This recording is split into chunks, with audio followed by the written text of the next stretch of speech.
Give a man a fish and you feed him for a day. Sign him up for the Box of Bait Club and he'll never be hungry again. The Box of Bait Club is a brand new dream come true for every fisherman. Something new and different in your tackle box every month. Every month, another excuse to get outside and do what you love. Don't let this one get away. The Box of Bait Club is currently accepting a limited number of pre-orders with subscriptions starting at $39.95 per month. Find out more now. Log on to boxofbaitclub.com. I'm just so happy my father had a chance to see his kids before he passed. I just want to say thank you. When her father fell ill, the American Red Cross was able to help get Veronica's brother home from the Navy to speak to his father one last time. It's thanks to your donations that we can connect military families when they need it most. Please donate today at redcross.org.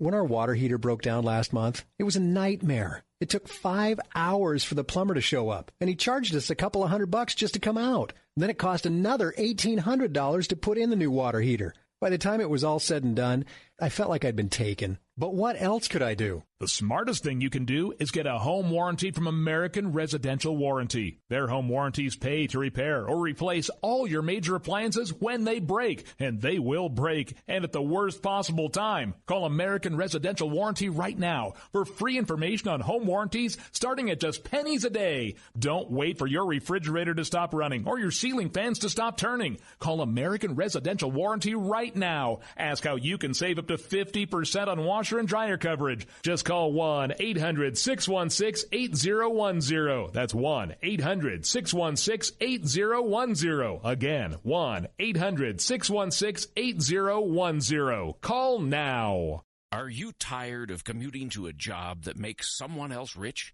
Working harder than ever, but getting nowhere? Do you hate spending hundreds of dollars every week on daycare? Having someone else raise your children? With our opportunities, you can start earning money as soon as next week. You get to be the boss, work from home, and live a happier life.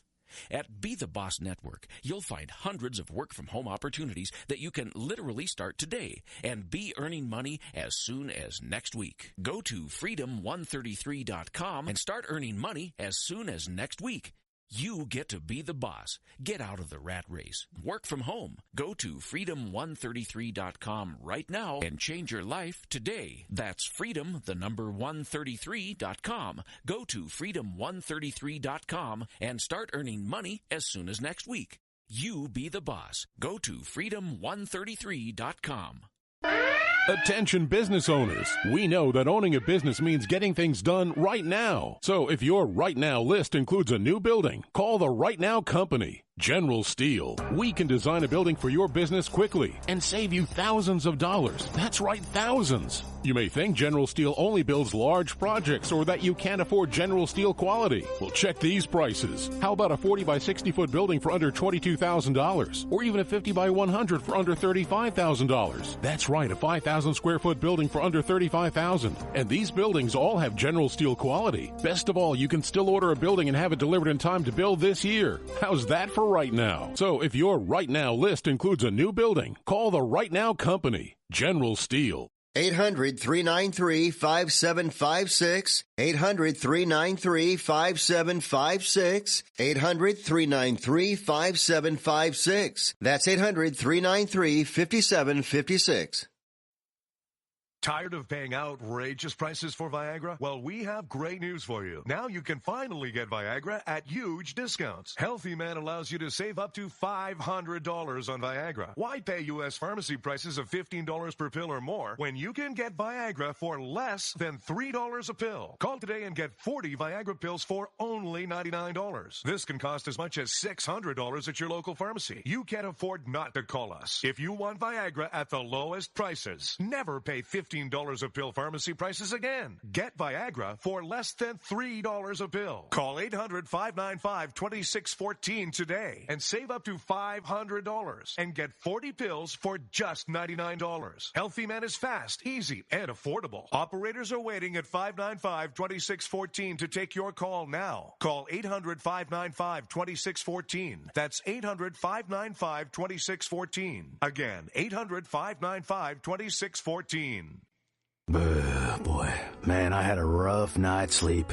Boy, whew, I got a letter from the IRS yesterday and I just couldn't sleep. Man, I'm dying here. Somebody help me. IRS problems affect more than just your finances. If you're ready to take back control of your life and you owe more than $10,000, you need to call the tax doctor. Their expert staff can immediately protect you from the IRS and state collectors and get you the best possible tax settlement guaranteed. The IRS has recently released new programs geared in helping struggling taxpayers, where you may qualify to settle your tax debt and wipe out up to 85% or more of what you currently owe. If you owe $10,000 or more in back taxes, call the tax doctor right now. See if you qualify to pay less. 800-989-1694. 800-989-1694. 800-989-1694. Again, 800-989-1694. You want to know what time it is? It's time to bring the rain. Zinc Media. Feel the power of knowledge.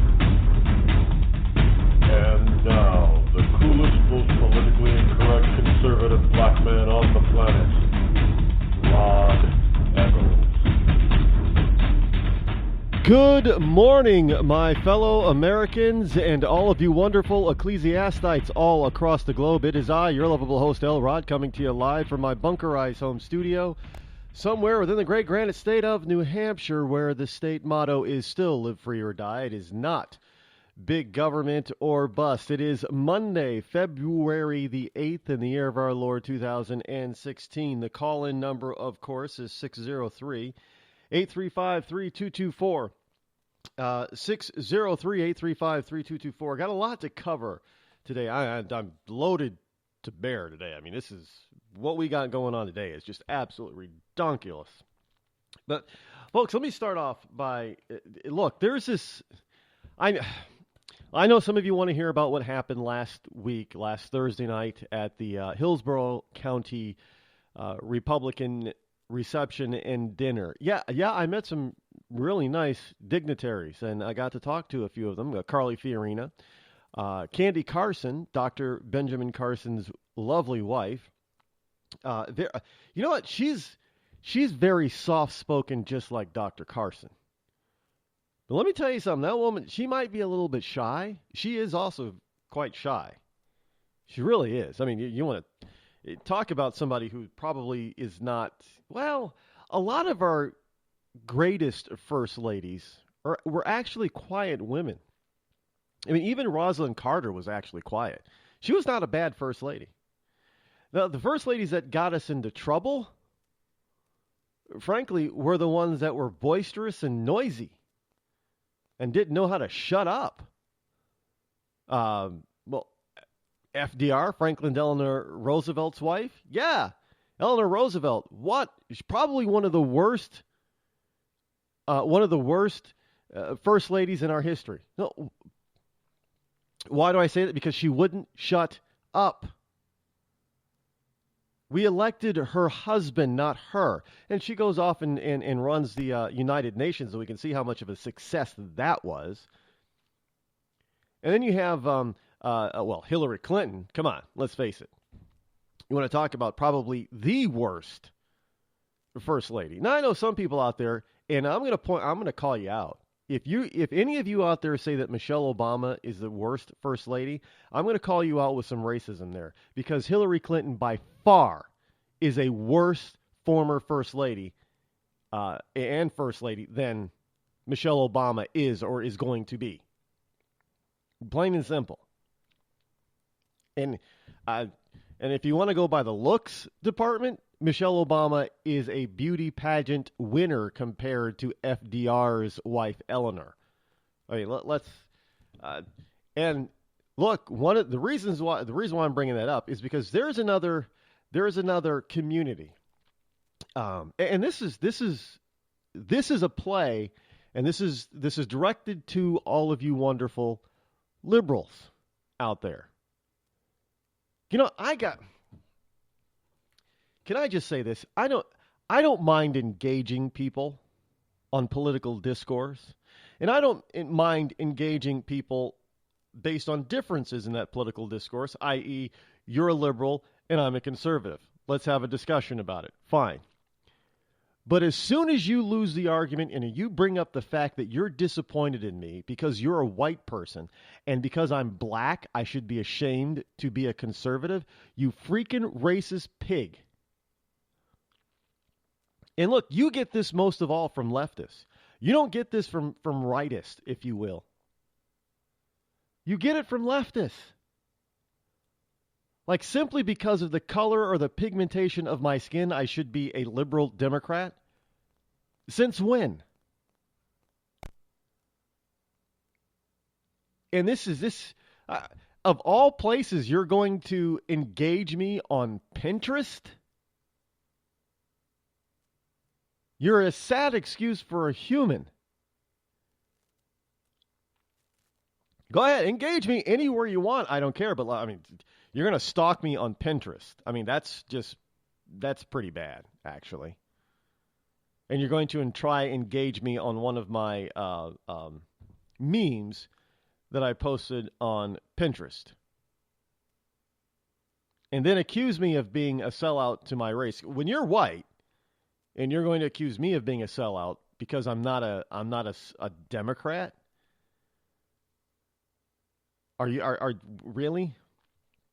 But in any case, there is a story out of New York, and this has to do a lot with the it has a lot to do with the water issues in Flint, Michigan. Now, unless you've been living under a rock, you know the issues in the water issues in Michigan. And the Republican governor is getting the full blame for what's happening in Flint. Now, forget the fact that this did not happen overnight, and it did not just happen under the current governor's watch. And this has been going on for years, decades even. But the current governor is getting the full blame from the leftists over this. And they're trying to claim that the Republican governor and the Republicans, well, it's a race issue. I mean, if this were a white community, this would not happen. Have you heard that? If Flint were a white community, this would not happen. Right? Au contraire. Au contraire. Might I submit for your opinionation? I don't even think that's a real word, but I'm going to use it anyway. Might I submit for your opinionation? The Times-Union out of Albany, New York. Story unfolding. And has been unfolding for years. Under Democratic rule, Democratic leadership. Hoosick and Hoosick Falls, New York, a predominantly white community, according to the EPA, has poisoned water sources. So much so, much like that in Flint, but not getting any press. Why? Because Hoosick and Hoosick Falls, New York, is not only a little bit more rural, but it's predominantly white. In other words, for those of you in Rush Limbaugh's Real Linda, it means that there aren't many people with dark pigmentation on their skin that live in Hoosick and Hoosick Falls, New York. Now, remember, we were told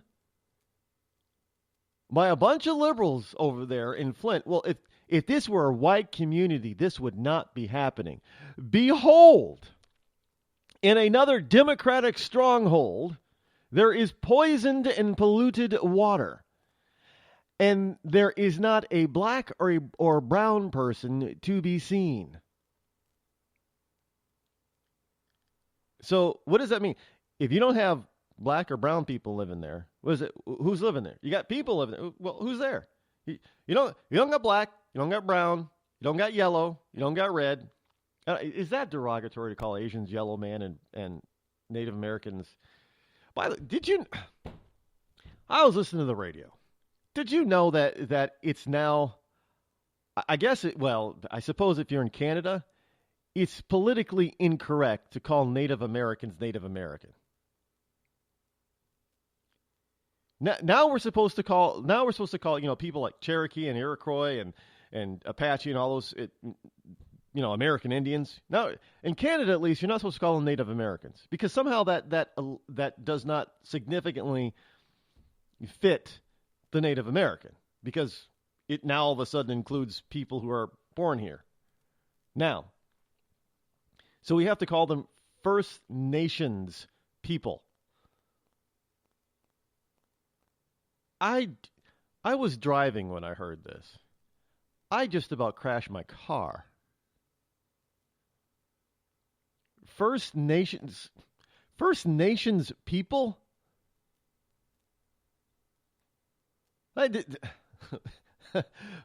Folks, if you think it's going to stay in Canada, well, hey, the Canadians are not considering the Eskimos and the Inuits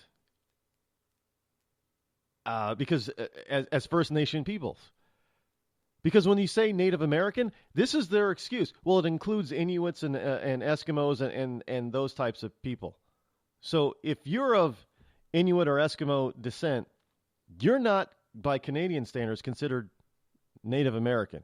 You're a First Nation people. I was a little confused by this. It was live radio, so it's not like you could hit the rewind and re-listen to what she was saying, but I was a little bit confused by that. But I'm sure it's going to come to the States at some particular point in time pretty soon that we're not supposed to say Native American anymore because actually, for the red man, the American Indian, that's somehow not going to fit them, and that's probably going to be construed as politically incorrect. And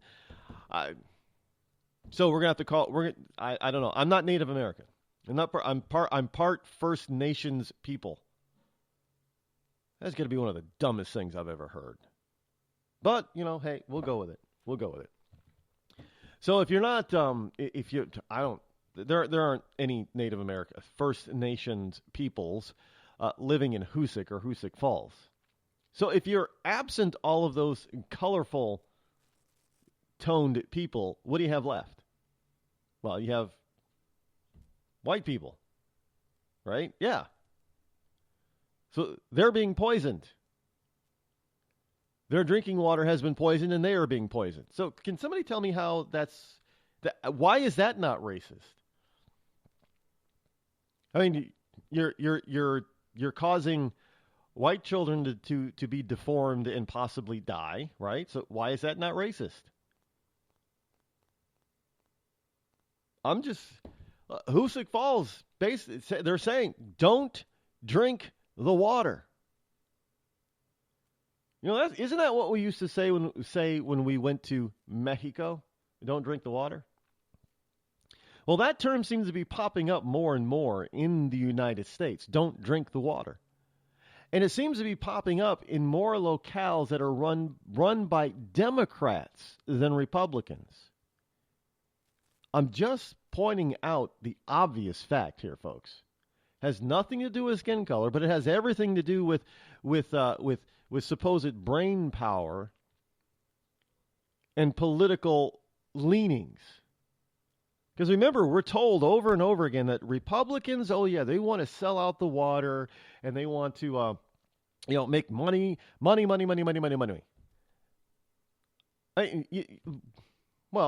at bottled water. I mean, the Nestle Corporation is being demonized for buying up water sources and bottling the water and selling it for $1 or $2 or $3 a bottle. And they're really not doing it. And it's, Poland Spring. Let me tell you something. You know who sold those water rights to these big corporations? In many cases, it was Democratic legislatures at the local and state level that gave these people the right, or these corporations the right to buy up the water. And yet, we're going to blame the corporations. Well, they just can't come in there and just take the water willy-nilly. It has to be approved and sold to them by those who control the municipality.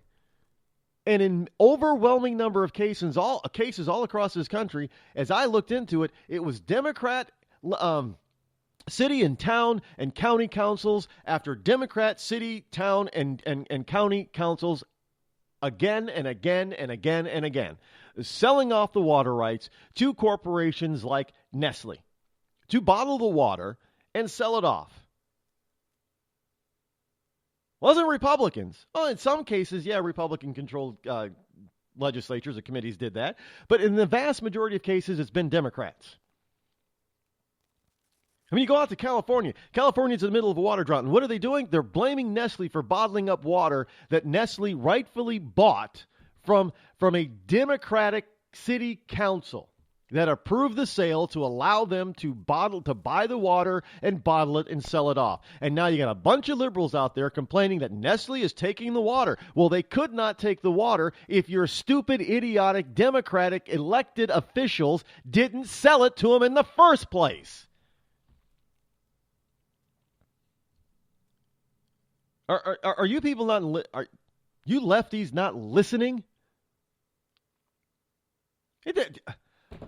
Let me tell you how this is getting to the point where leftists are just being plain, absolutely, totally idiotic. I cannot. If you are a liberal, man, you need to have your head examined. Can you believe that there is now a meme going around out there? And I saw it for the first time this morning. There's now a meme and trust me what this is for.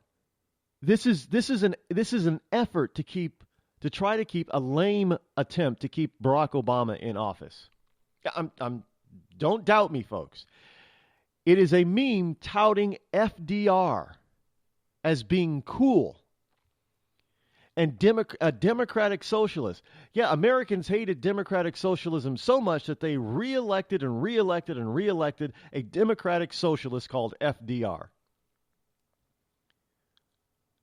And this is an attempt, two things. An attempt to, one, keep Barack Obama in office, but if we can't, to elect Bernie Sanders as a democratic socialist. Because democratic socialism is now cool. So FDR he wasn't, by the way, but he's now the liberal democratic socialist hero because he was a democratic socialist. And that was a good thing. Well, wait a minute now. Hold on. You democratic socialists are calling Republicans like Donald Trump racist and race baiters for saying that we need to stop Islamic and Muslim immigration. We need to round up immigrants from illegal immigrants and send them back home. Oh, they're racist. They're bigoted. They're terrible. Well, I don't hear I think maybe Trump did at one point, but I think he backed off on it. But I don't hear really any Republican talking about rounding up into what we call FEMA camps today any Muslim or illegal and putting them in camps and just keeping them there. Oh, wait. Because you liberals don't want that. You're screaming up and down that it's a racist thing to do. Well, hello, your democratic socialist hero, FDR, did just that. And not only did he round them up, but people died in those camps simply because they were in the camps and they got poor medical attention. And FDR's Social Security has ensured that multiple generations of senior citizens live at or below the poverty line because they lied to the American people when they told them, oh yeah, this Social Security will take care of you. And then after it becomes too late for them to make other plans, they're told, oh, no. Social Security is only meant to cover a small portion of your retirement. Oh, no. That is not what you promised them when they were working and you were taxing the hell out of them. You told them Social Security was there to help them and to protect them and to provide for their old age. And now you're telling them, after it's too late for them to make other savings plans and do other financial maneuvers, that it's supposed to be a small part. Why even have it? It was touted as this savior of people in their golden years. And now you're telling them when it's too late for these people to do anything about it, that that's not what it was designed for. Bull crap, that's not what. Yeah, it was, because that's exactly what you said. And you taxed the hell out of them in order to make it so. And now you want to tell them that's not what it was designed for. So, thank you. So you want to tout socialism. You want to tout democratic socialism as the way to go. Well, hey, if you're going to go all out and be a fan of FDR, then you better round up and put in FEMA camps every single Muslim in this country, because that's what FDR did in World War II with Asians. American Asians or Asian Americans, whatever you want to call them. If they were of Japanese descent, it didn't matter how long they had been in this country. They got rounded up and shoved into a FEMA camp. They call them Japanese internment camps. And everywhere you look across this country, you see places that are having their water sources poisoned or sold off.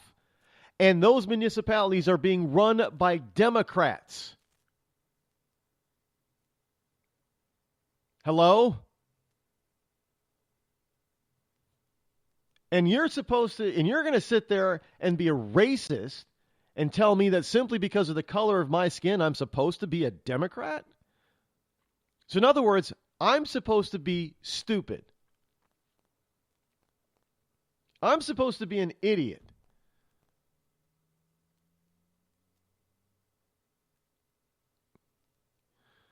You know, I don't. The one thing that really bugs me is that when people out there, and I'm gonna put it in a colloquial term that they can understand. Y'all must think I stupid.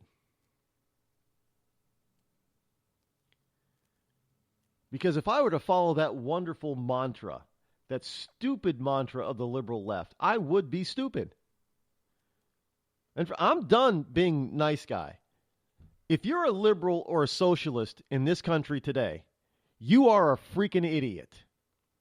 Because there is proof after proof after proof, historical documentation after historical documentation after historical documentation that shows and proves that by and large and by and far, the mega problems this country faces is not due to Republicans. Sure, there are problems that Republicans have caused and Republicans have exacerbated and Republicans are at the bottom of, but the majority of this country's problems lie at the feet of Democrats and socialists and liberals. Plain and simple. And if you're going to call here and tell me that Donald Trump is going to fix it, oh, you better hold on, Jack. You better hold on to that one. Because, look, you know, I do. I like Donald Trump. I do. I really, really like Donald. I think he's a brilliant businessman. And now some of you are going to say, uh-oh, what's Rod got now? What's Rod going to do?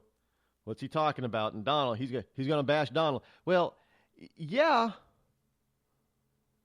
I kind of am. Because I got some issues with the Trumpster. And look, I got issues with all of them. I've said it before.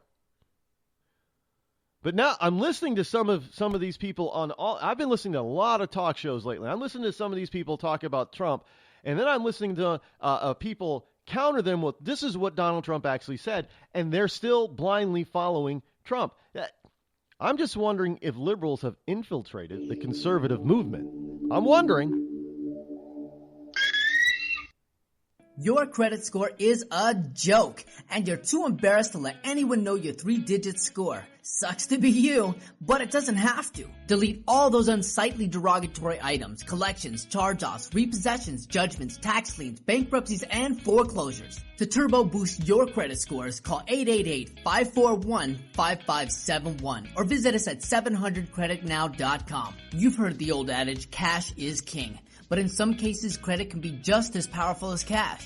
Not many people have $200,000 to put down on a house, or $50,000 to put down on a car, or $25,000 to put down in a business. But look around and you'll find that millions of Americans do have homes and cars all purchased with little to no money down.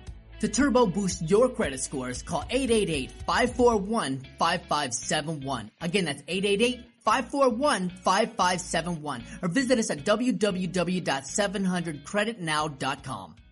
When our water heater broke down last month, it was a nightmare. It took 5 hours for the plumber to show up, and he charged us a couple of $100 just to come out. And then it cost another $1,800 to put in the new water heater. By the time it was all said and done, I felt like I'd been taken. But what else could I do? The smartest thing you can do is get a home warranty from American Residential Warranty. Their home warranties pay to repair or replace all your major appliances when they break, and they will break, and at the worst possible time. Call American Residential Warranty right now for free information on home warranties starting at just pennies a day. Don't wait for your refrigerator to stop running or your ceiling fans to stop turning. Call American Residential Warranty right now. Ask how you can save up to 50% on washer and dryer coverage. Just call 1-800-616-8010. That's 1-800-616-8010. Again, 1-800-616-8010. Call now. Did you ever look at the stains in your coffee cup and then realize that's exactly what happens to your teeth? Power Swabs is the 5-minute solution to get your teeth white without visiting the dentist. This is Ben Gordon with Power Swabs, and if your teeth are stained from coffee, tea, or smoking, all it takes is 5 minutes with Power Swabs. In 5 minutes, you'll see an average of 2 shades whiter teeth, and in 7 days, 6 shades. It's clinically proven to whiten natural teeth as well as caps and veneers. The secret is a tooth detergent that was developed by Dr. Martin Ginniger that lifts stains off of your teeth. Best of all, there's no messy strips or trays that you have to leave in your mouth for an hour. Just swab your teeth for 5 minutes and you're done. To try Power Swabs risk-free, call 1-800-291-5140. That's 1-800-291-5140. I guarantee your bright white smile will have your friends talking about how great you look. Try it risk-free today. 1-800-291-5140. That's 1-800-291-5140. Tired of paying outrageous prices for Viagra? Well, we have great news for you. Now you can finally get Viagra at huge discounts. Healthy Man allows you to save up to $500 on Viagra. Why pay U.S. pharmacy prices of $15 per pill or more when you can get Viagra for less than $3 a pill? Call today and get 40 Viagra pills for only $99. This can cost as much as $600 at your local pharmacy. You can't afford not to call us. If you want Viagra at the lowest prices, never pay $15 a pill pharmacy prices again. Get Viagra for less than $3 a pill. Call 800-595-2614 today and save up to $500 and get 40 pills for just $99. Healthy Man is fast, easy, and affordable. Operators are waiting at 595-2614 to take your call now. Call 800-595-2614. That's 800-595-2614. Again, 800-595-2614. Bring the rain.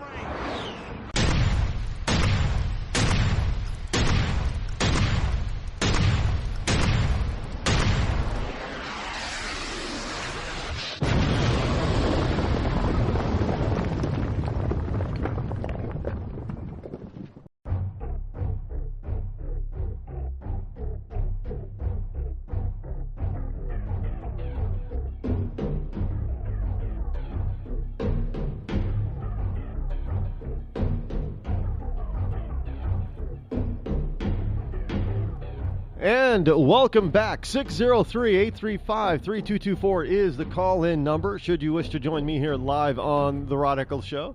Now, before I really get into it and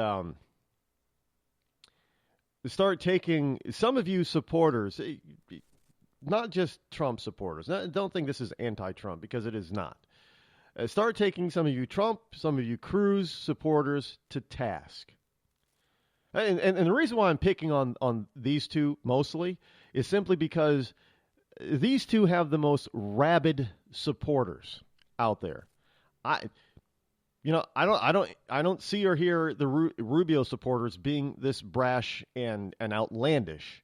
Well, you got the Sanders people, but that's a different story. They're on the other side of the political aisle. Right now, I'm just talking about the Republican candidates. Yeah, because you got the rabid Sanders and Clinton supporters too, and they're just as idiotic. But let's take a quick call here. 336, you're live on the Rod Eccles Show. Go ahead. Good morning, Rod. How you doing? Good morning.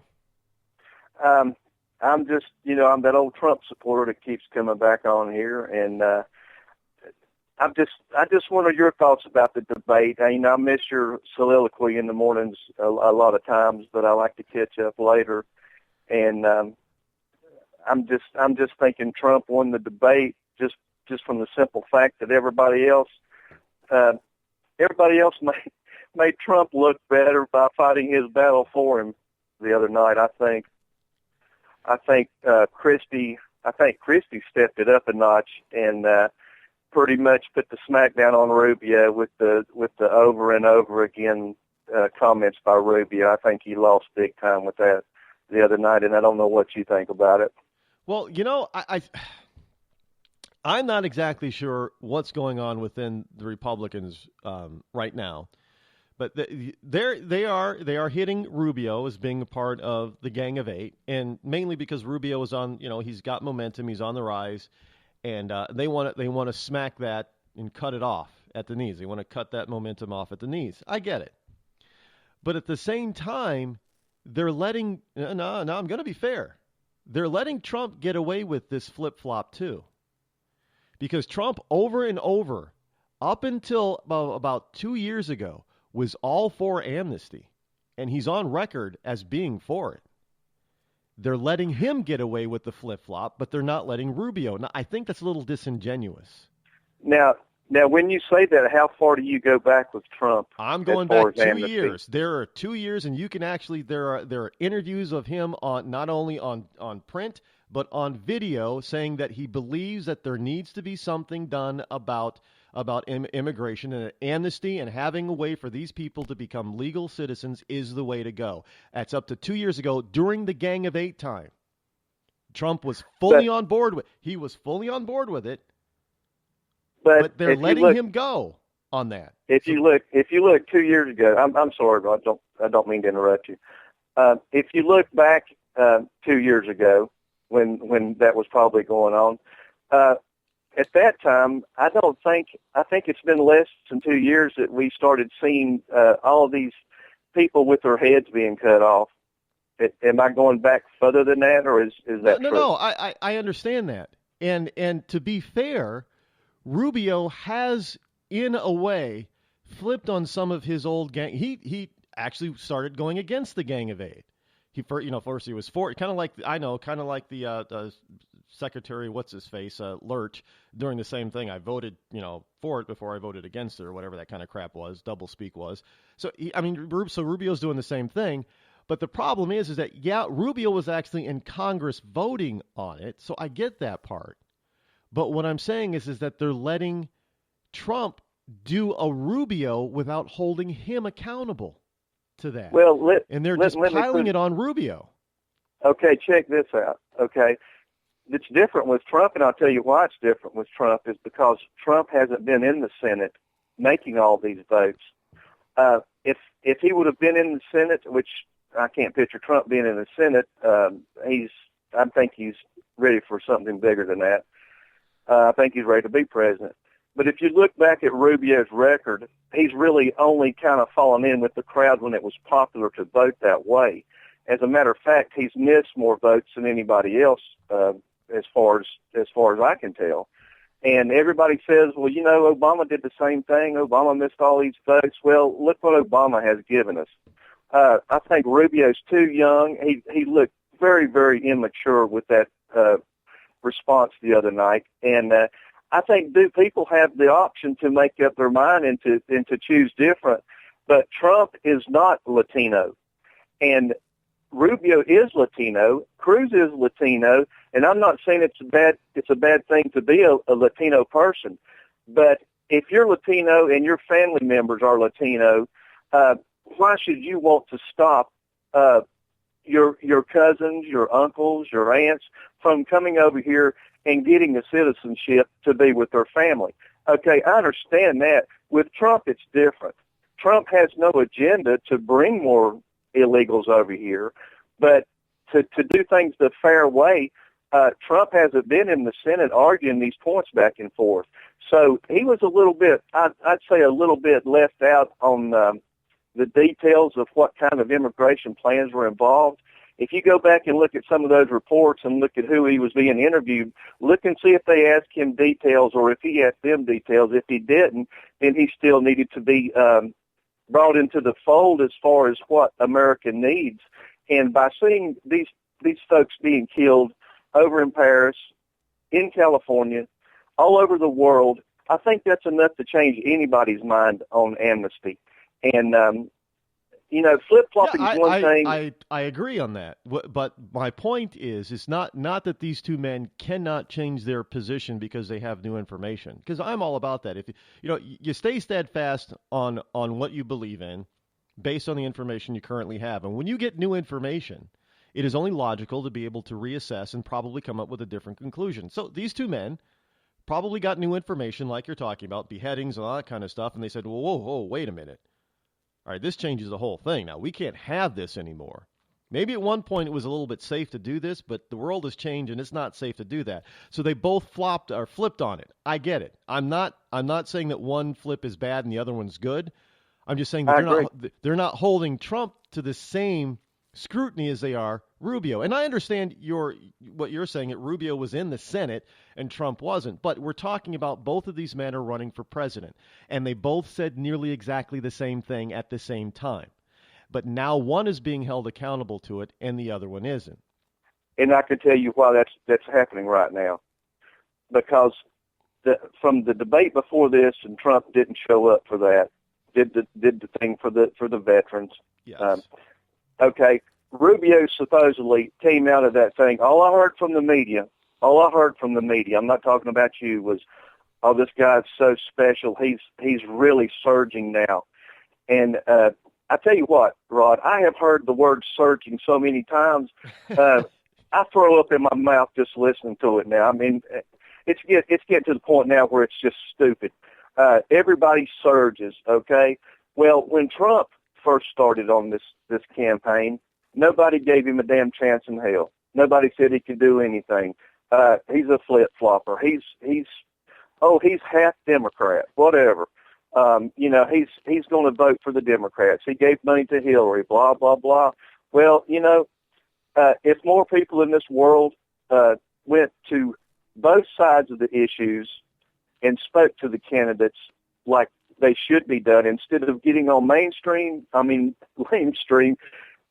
networks and pushing somebody that doesn't really deserve a push yet.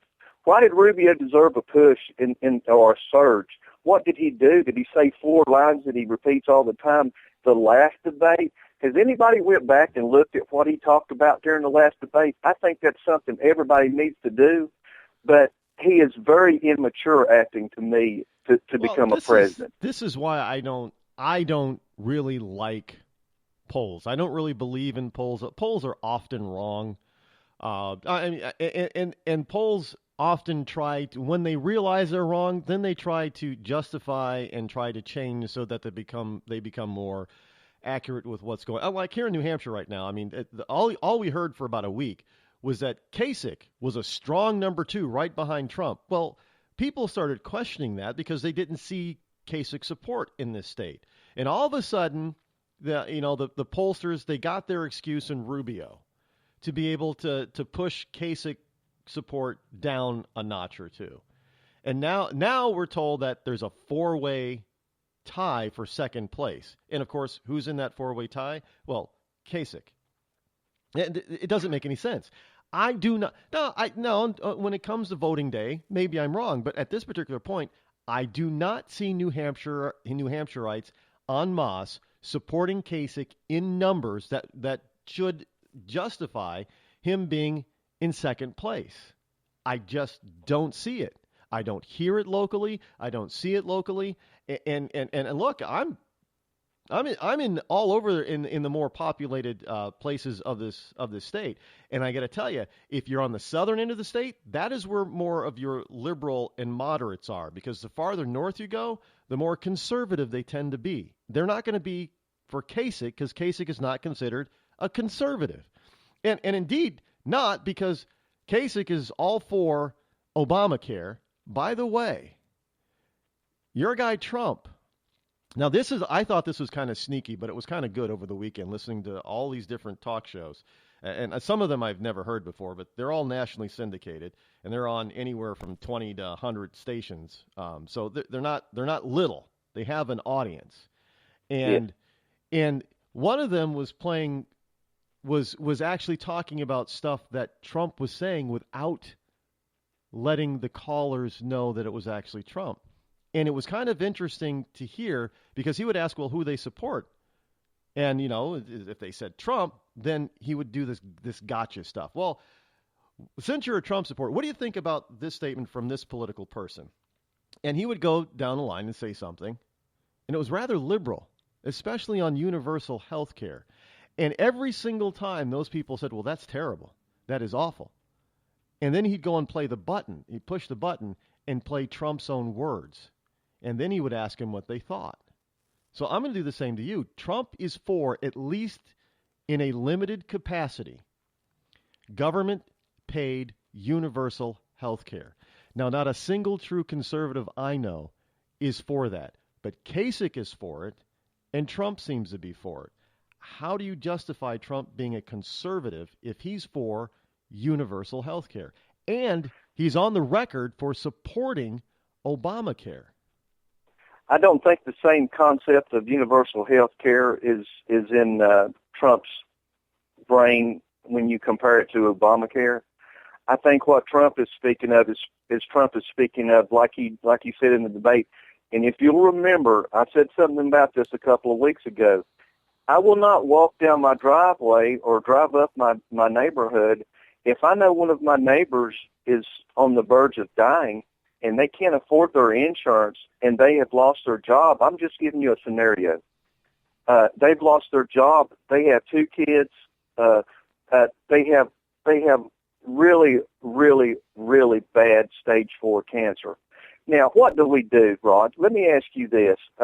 Everybody, we talk about being conservatives, okay? And I understand where you're coming from as far as a constitutional conservative. But where in the Constitution does it say that we should let our neighbors die because we want to say we're not for universal health care? What is universal health care? It's different than letting somebody die because they can't afford insurance. Well, look. We're not I don't want to be considered to be. I don't want to be considered to be heartless, because I'm not. I fully understand that. However, when it gets now wait. Let me stop you just a second, and I'm not going to talk over you because I don't want to do that. I've got too much respect for you to do that. But if you're coming from my side, if you're coming from a Trump supporter side, or even if you are Trump, then what is your excuse for letting them die? Rod, what would be your excuse for letting them die? Is it the Constitution? Is it because you don't want universal health care? That is the question that we have to look at in reverse. We can't just say we're conservative. We're not going to do that. We have to be human beings, and we have to use what God's given us to help folks. That don't mean taking it out of your paycheck, but that means cutting back on some of these crap programs we have where you're giving somebody $1,000 a month for sitting at home on their ass, not doing anything, and they're illegal to begin with. There's a big difference in taking care of people that deserve taking care of and deserve our help. We don't have to be an adoption agency, but we can take care of it. It's on a what Trump is signifying is on a federal level. It doesn't work on a federal level. I don't care who's in charge of it.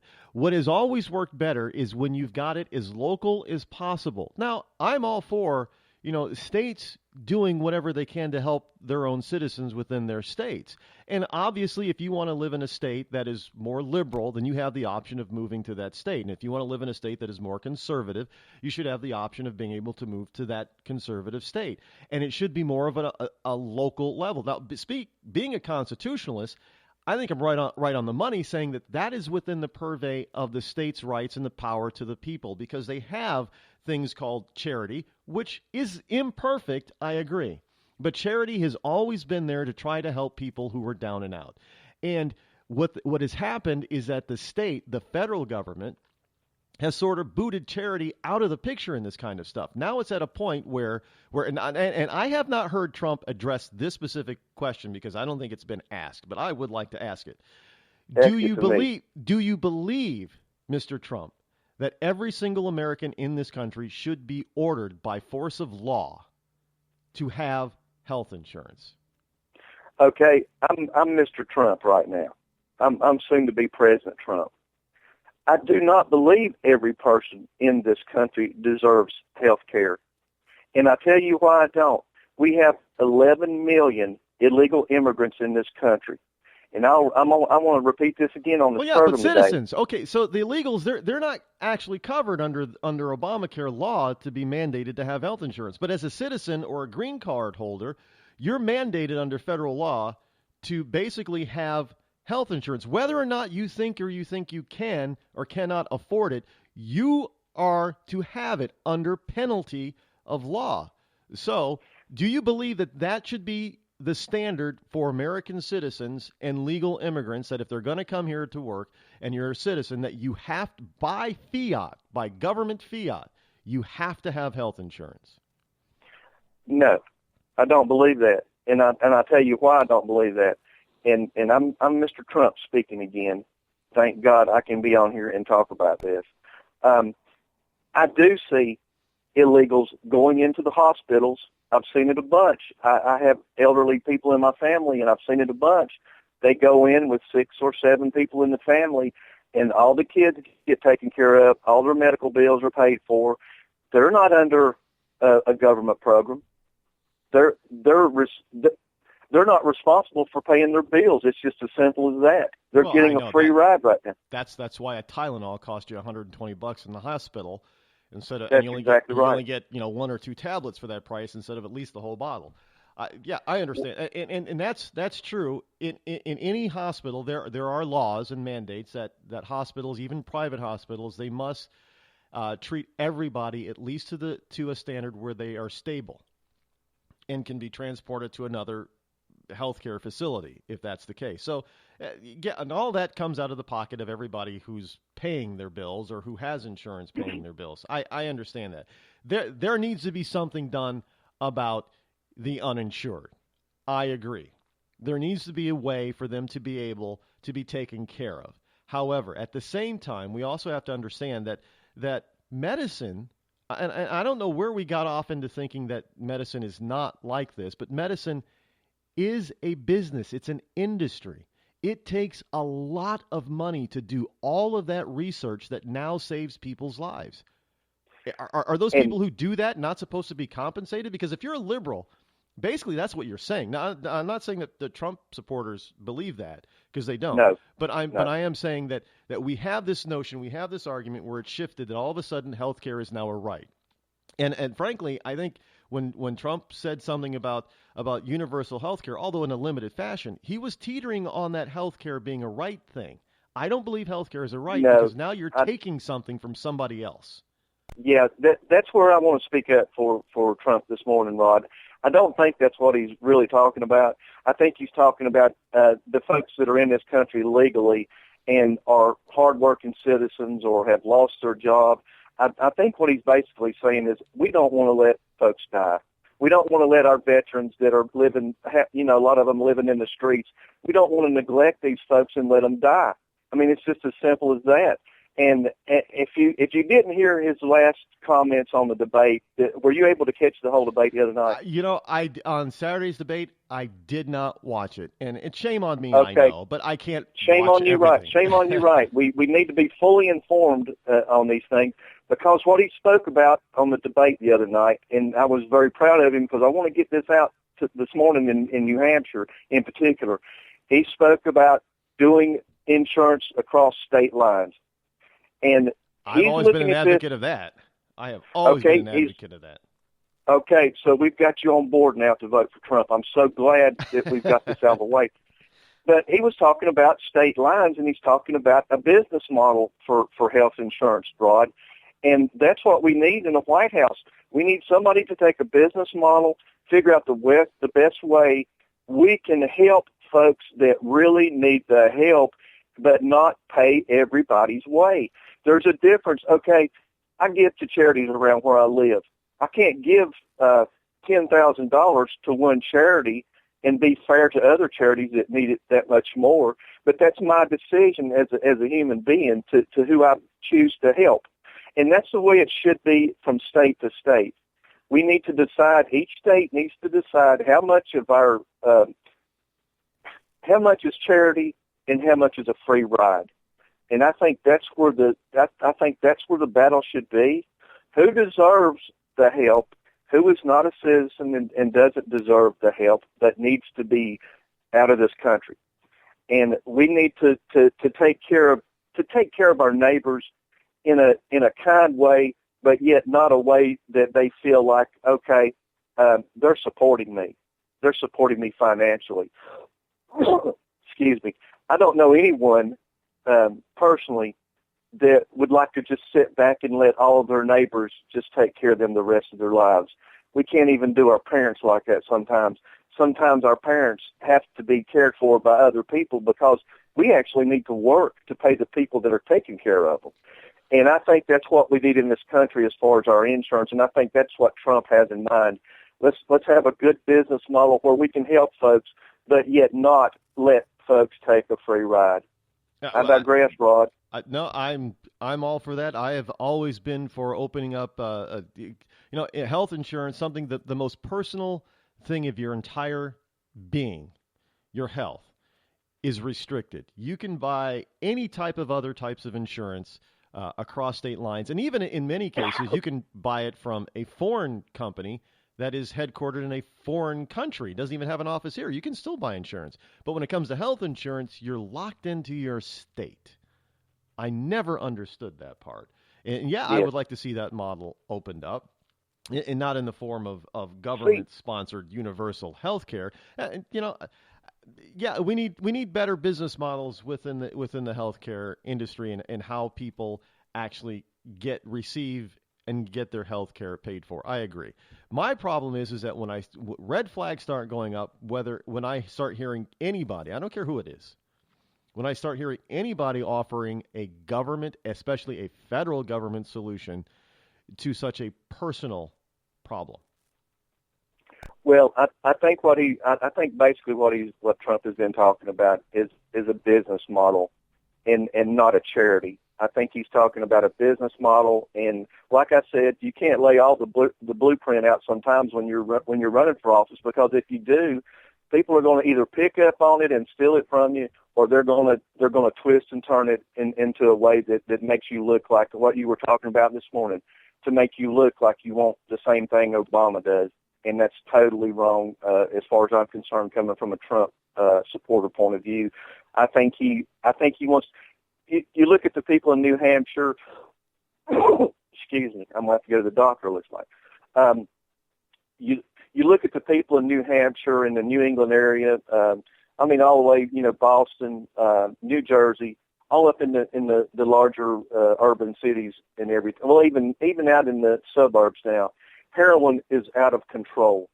It's there's an old song by Leonard Skinner that says they sing about the needle and the spoon, and that's what's going on right now up in even down in the South too. I mean, it's not a northern thing, it's not a southern thing, it's all over the United States. It's heroin, and Trump wants to get this wall.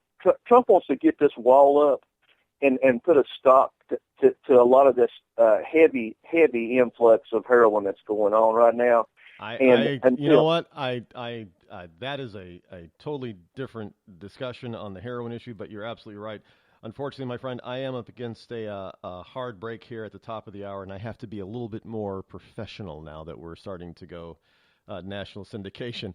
But you know what? Thanks for the call, as always, my friend. And, folks, we'll be right back.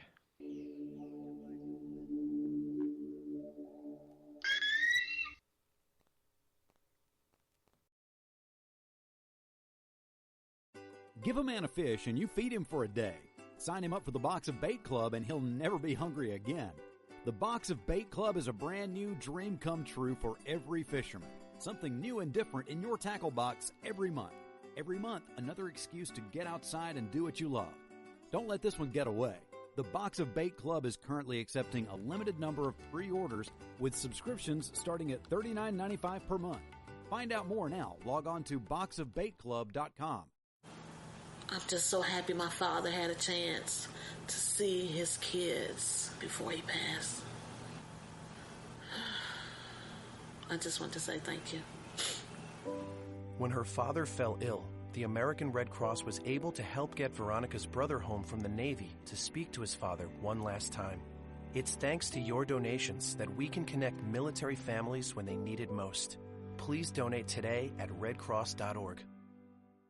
When our water heater broke down last month, it was a nightmare. It took 5 hours for the plumber to show up, and he charged us a couple of $100 just to come out. And then it cost another $1,800 to put in the new water heater. By the time it was all said and done, I felt like I'd been taken. But what else could I do? The smartest thing you can do is get a home warranty from American Residential Warranty. Their home warranties pay to repair or replace all your major appliances when they break, and they will break, and at the worst possible time. Call American Residential Warranty right now for free information on home warranties starting at just pennies a day. Don't wait for your refrigerator to stop running or your ceiling fans to stop turning. Call American Residential Warranty right now. Ask how you can save up to 50% on washer and dryer coverage. Just call 1-800-616-8010. That's 1-800-616-8010. Again, 1-800-616-8010. Call now. Are you tired of commuting to a job that makes someone else rich? Working harder than ever, but getting nowhere? Do you hate spending hundreds of dollars every week on daycare? Having someone else raise your children? With our opportunities, you can start earning money as soon as next week. You get to be the boss, work from home, and live a happier life. At Be the Boss Network, you'll find hundreds of work-from-home opportunities that you can literally start today and be earning money as soon as next week. Go to freedom133.com and start earning money as soon as next week.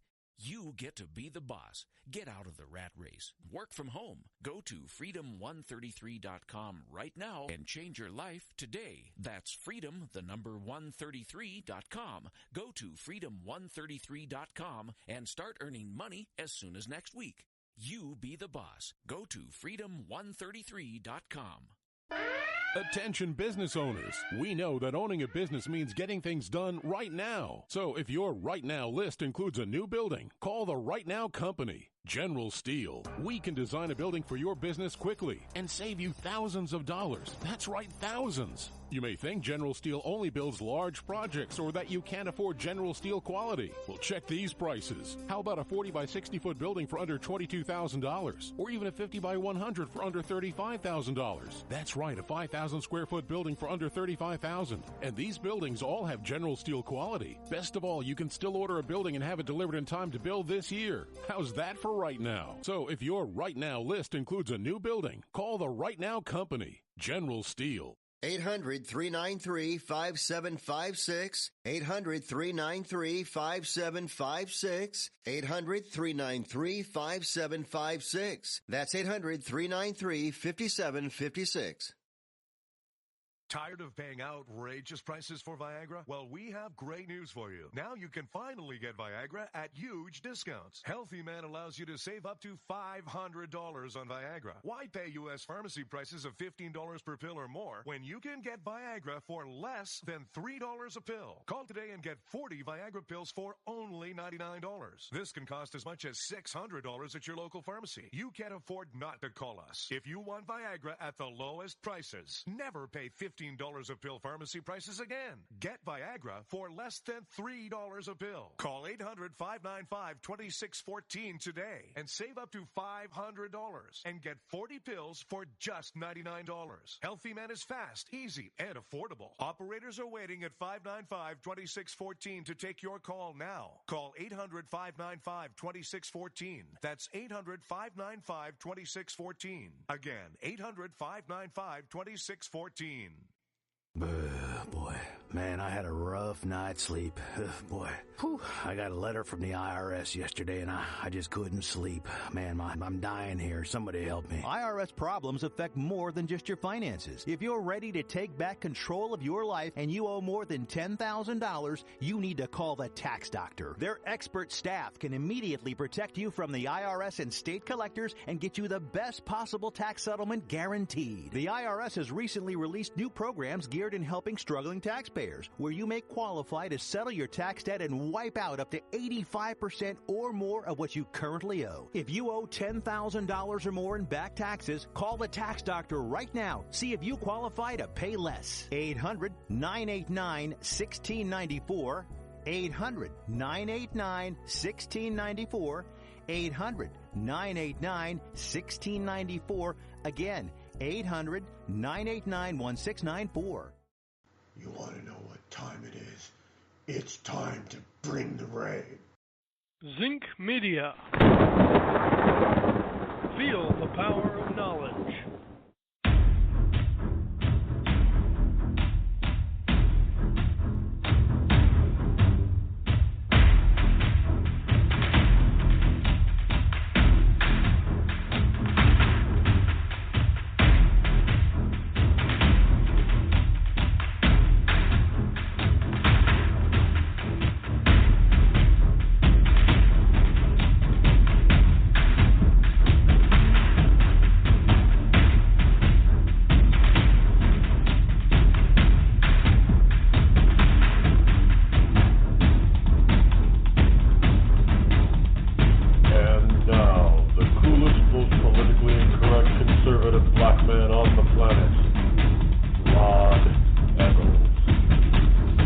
Welcome back to all of you wonderful ecclesiastites, as well as you great and wonderful liberty lovers all across the planet.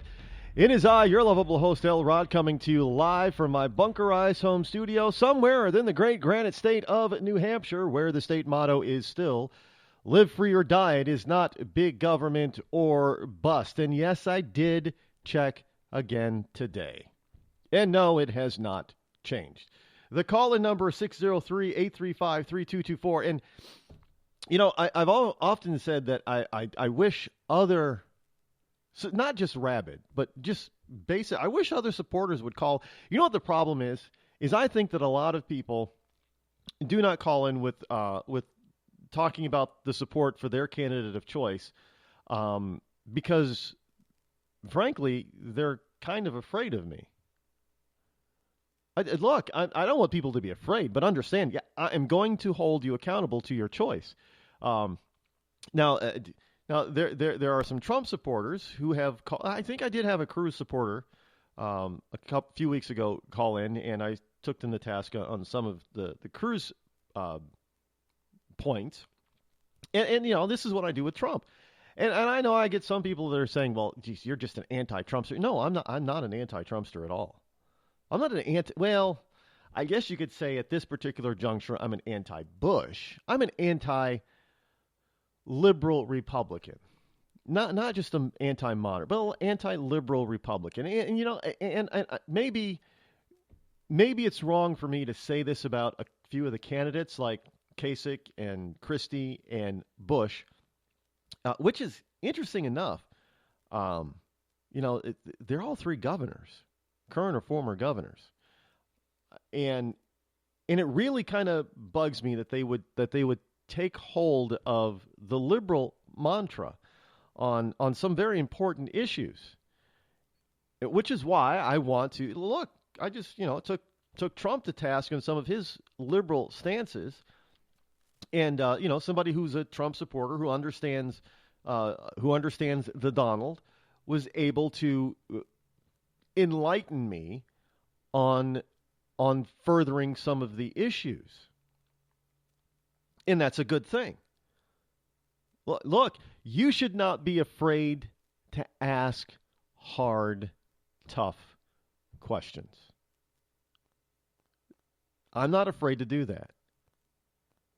And it doesn't mean I don't like a particular candidate. It means that when I am sitting down and I am doing, look, at this particular juncture, see, somebody once said that you're not going to get, and it was grand, beautiful advice. And I heard this a long time ago. You are not going, well, the average person is not going to find a candidate that they agree with 100% of the time. They said, but if you find a candidate that you agree with 80% of the time, then that is probably your candidate that you should be supporting. Well, I got to tell you, I don't think any of the candidates have reached that 80% threshold with me. So now I'm looking for those that are at the 70% level. Now, and before I know I got some libertarians and third-party people out there who listen to this program, because I read some of your tweets and responses and stuff like in your comments and stuff, and I know you guys are not Republicans. You're off into this third party stuff. That's great for you. I understand why. But let me tell you, and I hear this a lot. Well, come on over, Rod. You're not a Republican anymore. No, and I tell people I am a constitutional conservative. There is a difference. And I want people to understand that I'm taking all these people to task. And the third-party candidates usually, I'm sorry, they're just way off on the right libertarian nut job side. And we don't even agree on 50%. So all of the libertarian candidates that I have heard about, the bigger libertarian candidates that I have heard about, I don't even agree with them on 50%. So they're not even anywhere in the ballpark as far as me supporting them. So that's, I get it. I get it. But the problem is with some of you people is that you're one-issue candidate supporters. If this candidate is for that one all-important issue for you, you're going to be behind that person. Well, okay, great. I'm glad that you like that one position. Let's take abortion, for example. There are people who are all about the one-issue candidate on both sides of the abortion argument. Great. Okay, so if you're anti-abortion and you're only going to support a candidate because they're anti-abortion too, great. They finally get rid of abortion. But let's just say they wipe it out totally. Not even in the most extreme cases. You're all for it, even extreme cases wiping out. So they get that done. They find a way to constitutionally, kind of like Ireland, ban all abortions in this country. Done. What's that candidate or president supposed to do for the rest of his term now? Does that make everything else that he or she does, right? No, so he can go ahead and totally destroy the economy, but because they got that one issue off the table and done to your satisfaction, now everything is right as rain, right? No, I am not a one-issue person. We have a number of important issues in this country that we need to address and that we need to start addressing now and not kick down the road. And we need to address in a manner that is addressing them in a right manner. Not just look, Obama's addressed a lot of issues,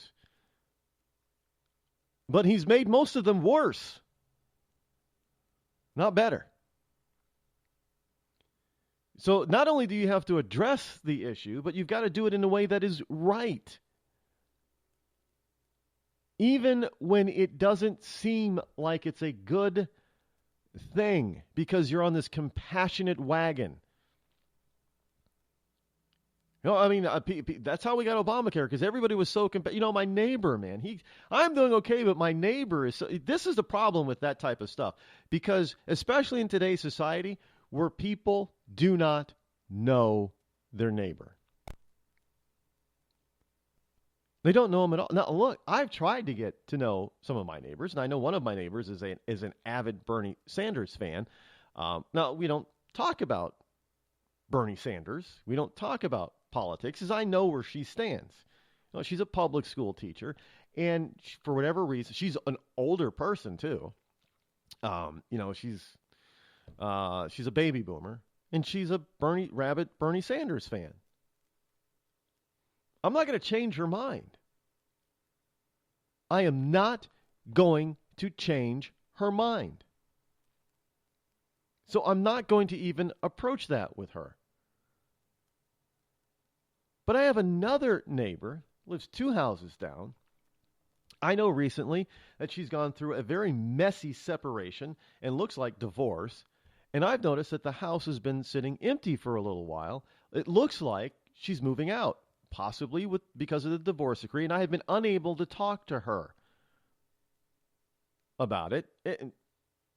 Not because I want to be nosy, but because I know that she has 3 beautiful children, 2 little girls that are absolutely adorable. And they're missing.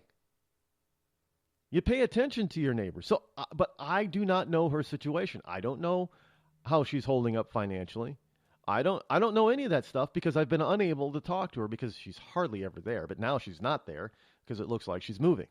So it could be that the house is, divorce decree. It could be the house is going up to be sold, being put up to be sold to settle whatever, if she's actually going through with the divorce. I mean, a few months ago, the husband, it looked like they might be reconciling because he moved back in. And then next thing I know, about 2 weeks later, all of his toys, and I mean, he owned a big truck, big ass truck, a Beamer, BMW that he thought was his toy, and a classic Corvette, and a couple of other grown-up boy toys.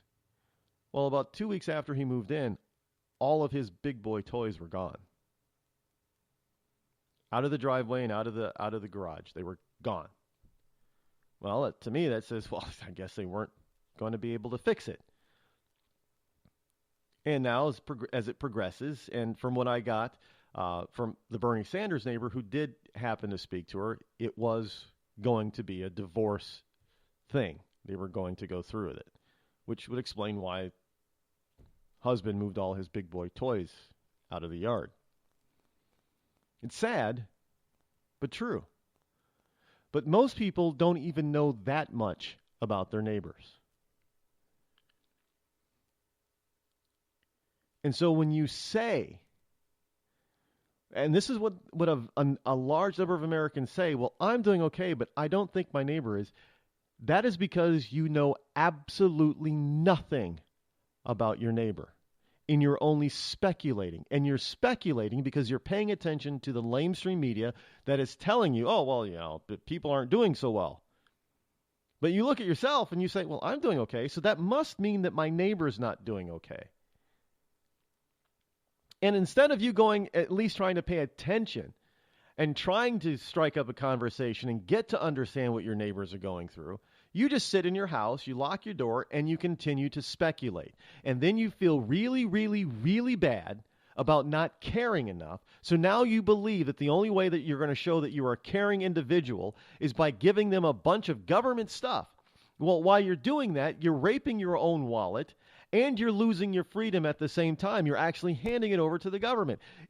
I was amazed at how many Americans were all for this whole Obamacare and universal health care coverage simply because they felt that they were doing okay, but their neighbor needed the help. Well, frankly, your neighbor is thinking the same thing about you. Just saying. Because you're not talking to each other. You're not talking to your neighbors. I mean, I understand why my school teacher neighbor is supporting Bernie Sanders. I understand it. I don't agree with her, and I'm not going to be able to change her mind. But because I've actually been able just to talk to her, I understand where she's coming from. But again, she's also basing some of her Sanders beliefs on the fact that, all that she goes to school, she teaches in schools, and she sees all these kids, in a rather poor school district. She sees all these kids and how she believes that these kids and their parents are struggling. Okay, I understand that. You see a child in need and your heart breaks. Your heart breaks. So the natural, compassionate thing to do for many of us is to say, well, we need to help somehow. And the only way we can think of to help is get government involved. And that often turns into a total disaster. But we think that, every time that this time is going to be different. This time is because there are different people in control. There are different people in power. It is going to be different, and it ends up being exactly the same thing every single time.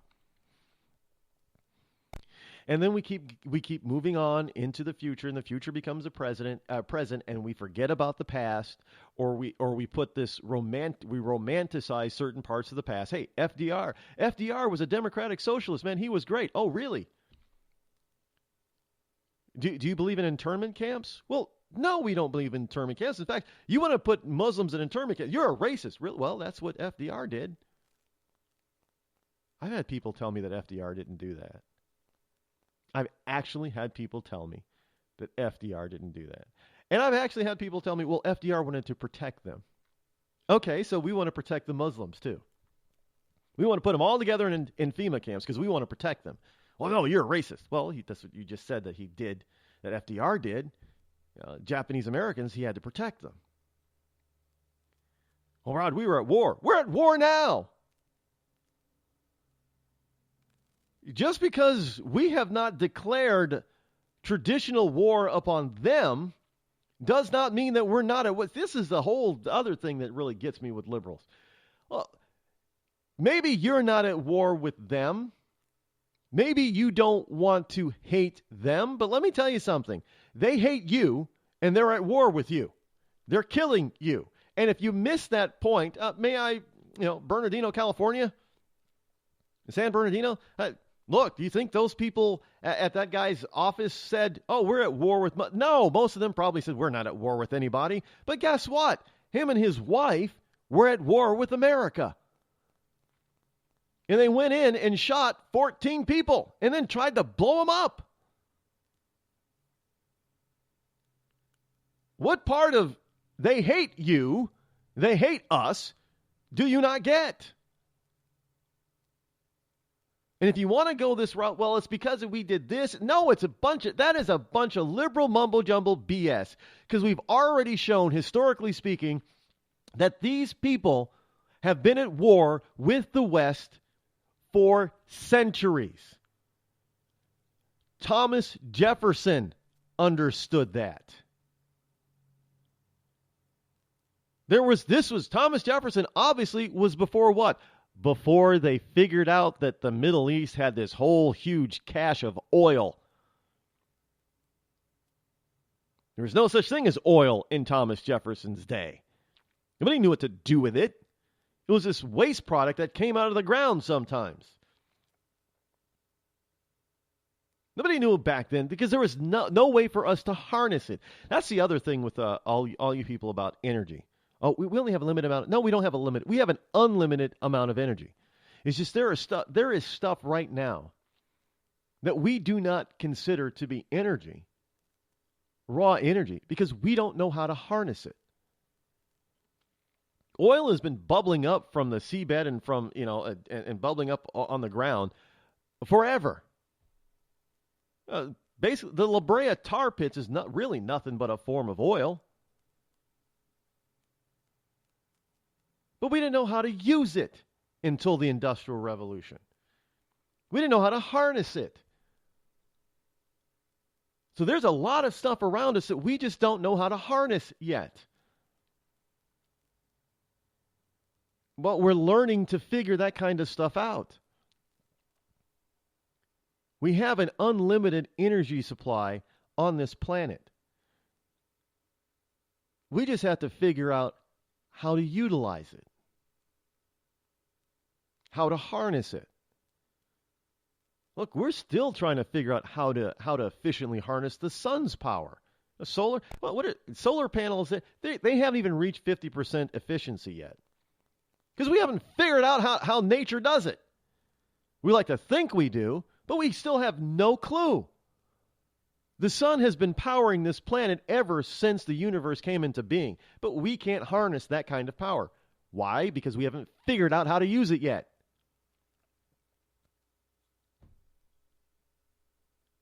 I mean, look, we're trying to figure out how to use the energy in waves. I mean, there is just so much energy that is not being harnessed on this planet. I mean, it's incredible. There's clean energy and there's not so clean energy. Look, we haven't even figured out how to utilize oil to a 100% efficiency factor. Can you imagine if we could get 100% efficiency out of oil? What would we get as far as an MPG rating on a car? 100 miles, 1,000 miles a gallon? There's a lot of energy that is wasted when we use an internal combustion engine with oil, using oil products. Maybe we got to figure out a different way to use oil. I don't know what it is, but maybe we need to figure it out. So this whole notion that we've got a limited supply of energy is just a bunch of bunk. Just that we haven't figured out how to harness it properly yet. We're figuring it out. We're a lot better today than we were 100 years ago, are we not?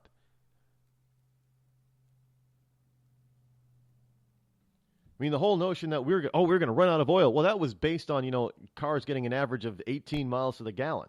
They're doubling that today.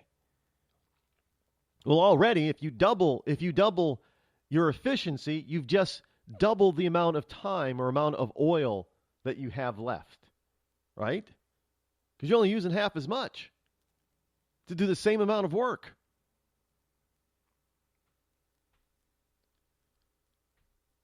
Because we're getting more and more efficient with the use of oil. But we're still nowhere near 100% efficiency with oil. What happens if we're not even at 50%. What happens if we get to 50%? What happens if we get to 60 or 75% efficiency?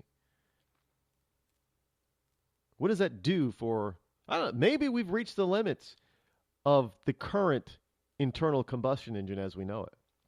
Maybe we have to come up with something totally different. I don't know. But to sit back and say that that's it and that we need government mandates for this and that government doesn't really help us do much at all as far as advancing humankind.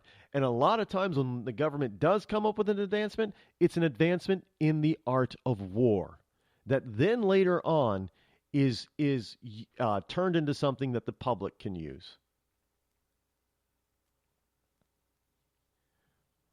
Oh yeah, no, Rod, we can't have military. Military doesn't do much. The military's given us a lot. Military technology has look. I know we harness. Well, maybe that's a bad example, but I'm going to say it anyway. Nuclear. It was developed for military use. That was the whole purpose. Our government wanted an efficient way to break things and kill people. So they worked hard, very hard, at coming up with nuclear bombs, nuclear energy. And then we were able to turn that nuclear energy into a civilian use as in power plants. And then, I know people are against nuclear power plants, but then we got into things called nuclear medicine, which actually saves people's lives. It's amazing. But no. We don't have there's no need for certain kinds of energy. We never know when we harness something for energy where that will lead. There's oil derivatives that save people, things that we make out of oil that save people's lives. So can we get rid of the use of oil? Not at this time, no. But I don't hear liberals going down that road because they're just one issue thinking everything should be so green.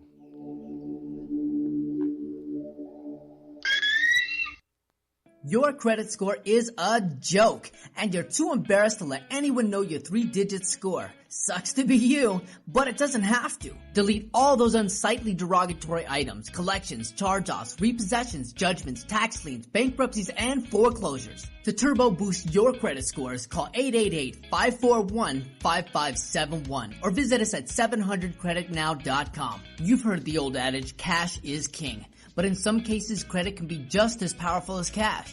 Not many people have $200,000 to put down on a house, or $50,000 to put down on a car, or $25,000 to put down in a business. But look around and you'll find that millions of Americans do have homes and cars all purchased with little to no money down.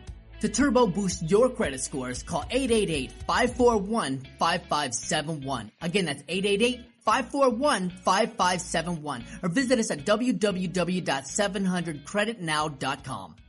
When our water heater broke down last month, it was a nightmare. It took 5 hours for the plumber to show up, and he charged us a couple of $100 just to come out. And then it cost another $1,800 to put in the new water heater. By the time it was all said and done, I felt like I'd been taken. But what else could I do? The smartest thing you can do is get a home warranty from American Residential Warranty. Their home warranties pay to repair or replace all your major appliances when they break, and they will break, and at the worst possible time. Call American Residential Warranty right now for free information on home warranties starting at just pennies a day. Don't wait for your refrigerator to stop running or your ceiling fans to stop turning. Call American Residential Warranty right now. Ask how you can save up to 50% on washer and dryer coverage. Just call 1-800-616-8010. That's 1-800-616-8010. Again, 1-800-616-8010. Call now. Did you ever look at the stains in your coffee cup and then realize that's exactly what happens to your teeth? Power Swabs is the 5-minute solution to get your teeth white without visiting the dentist. This is Ben Gordon with Power Swabs, and if your teeth are stained from coffee, tea, or smoking, all it takes is 5 minutes with Power Swabs. In 5 minutes, you'll see an average of 2 shades whiter teeth, and in 7 days, 6 shades. It's clinically proven to whiten natural teeth as well as caps and veneers. The secret is a tooth detergent that was developed by Dr. Martin Ginniger that lifts stains off of your teeth. Best of all, there's no messy strips or trays that you have to leave in your mouth for an hour. Just swab your teeth for 5 minutes and you're done. To try Power Swabs risk-free, call 1-800-291-5140. That's 1-800-291-5140. I guarantee your bright white smile will have your friends talking about how great you look. Try it risk-free today. 1-800-291-5140. That's 1-800-291-5140. Tired of paying outrageous prices for Viagra? Well, we have great news for you. Now you can finally get Viagra at huge discounts. Healthy Man allows you to save up to $500 on Viagra. Why pay U.S. pharmacy prices of $15 per pill or more when you can get Viagra for less than $3 a pill? Call today and get 40 Viagra pills for only $99. This can cost as much as $600 at your local pharmacy. You can't afford not to call us. If you want Viagra at the lowest prices, never pay $15 a pill pharmacy prices again. Get Viagra for less than $3 a pill. Call 800-595-2614 today and save up to $500 and get 40 pills for just $99. Healthy Man is fast, easy, and affordable. Operators are waiting at 595-2614 to take your call now. Call 800-595-2614. That's 800-595-2614. Again, 800-595-2614. Bring the rain.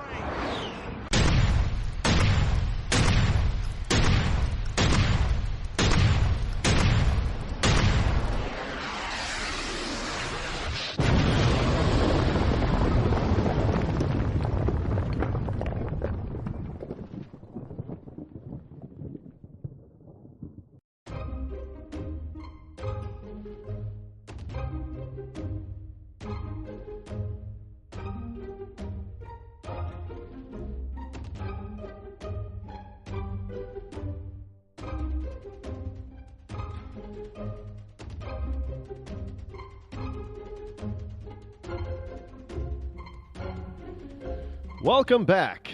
603-835-3224 is the number. As we continue to move on here on the Rod Eccles Show, having a great time. Glad you are here to listen in.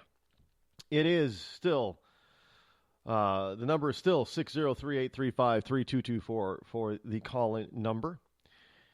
One of the things that I was trying to make a point of as far as energy is concerned, what we have going on now, if you look outside, well, not outside your window, but if you go outside and you drive around, you'll see that there is a drop in oil prices. And of course, at first glance, you're thinking, well, Rod, you talk about government raping my wallet. Well, the gas pump isn't taking much out of my pocket as it used to, because now in most places across the country, gas is at or below $2 a gallon. Give or take 0.9 of a cent here or there. That's an interesting story how we got that 0.9 for gas. But so it's under, it's at or below $2 a gallon. And some people are thinking, well, yeah, prices are going to drop, but prices, the consumer price index hasn't dropped. Have you noticed your grocery bill going down at all? No. And the reason is, and I have brought up the case numerous times, that ultra-low gas prices is not good for the economy. No matter how we got there. Forget the fact that we got there simply because you've got OPEC, trying to do things to harm the U.S. and Russian oil industry. That was basically their whole issue. Not to mention, plus you've got ISIS out there who doesn't give a rip about anything. They control oil fields in Syria and Iraq, and they're just pumping out whatever they can and selling it. And the problem is that the world is buying their oil, giving them money to continue their terrorism. You want to talk about just stupidity, but anyway. So they don't, as long as they get money, they don't care how much they're getting. As long as they're making a profit in order to continue to fund their terrorism, that's all that counts. Iran is in the same position. They don't care now that that they've had all these economic things dropped, including their oil. Now that they can sell it, they don't care what the price is. As long as they're making a profit on it, they don't care what they're getting for it. They're trying to sell as much as they possibly can before things change.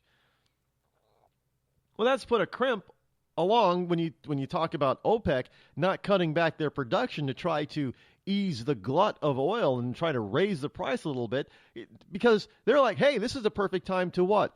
To damage the Russian economy, the Russian oil fields, and to damage the American and Canadian tar sands and other domestic oil production.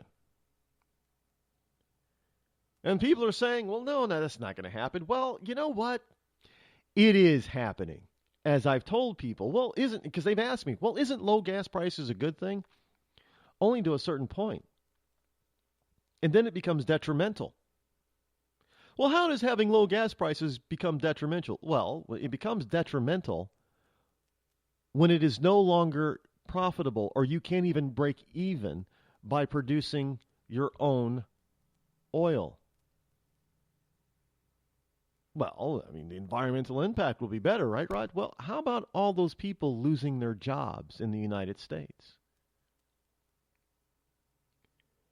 Well, people are going to lose their jobs? I'm amazed at how ignorant Americans have become on economics. This is the age of the Walmart theory. Lower prices, as low as you can go, is always good for the American consumer. No, it's not. Because when you squeeze prices as far down as you can possibly squeeze them, that means the manufacturers, the producers of the products that you're selling at a retail level, cannot get a fair price at the manufacturing level, which means they cannot pay people. And you're on this kick that you want people to be paid a minimum of $15 an hour. Well, where are they going to get this $15 an hour if they cannot recoup the sales by the price of their product because the price has been pushed too low? There is no profit margin. Case in point, WND, WorldNet Daily, has just come out with a story that, what, again, proves me, what? Let me hear it. Yes, right. When most people see cheap prices at the gas pump, they only think of how it benefits their wallet.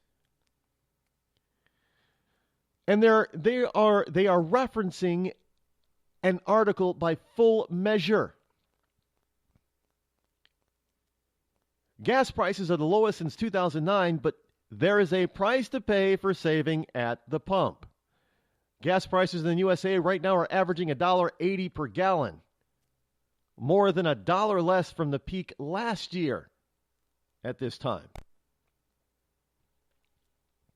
In many American households, cheaper gas goes a long way towards balancing the family budget, but for hundreds of thousands of families tied to the industry, they're paying a high price for this low-cost oil.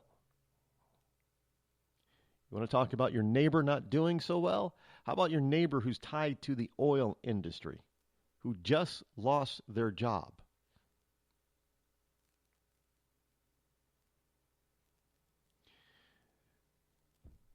The gauges at the gas pump are spinning lower and lower. Current prices are under $2 a gallon in most states. Jaw-dropping cheap prices even became a major bragging point in President Obama's recent State of the Union address, where he said, and I quote, "Gas under $2 a gallon ain't bad either." But it is. Now, $2 a gallon ain't bad if you're buying the gas, says Kevin Brook.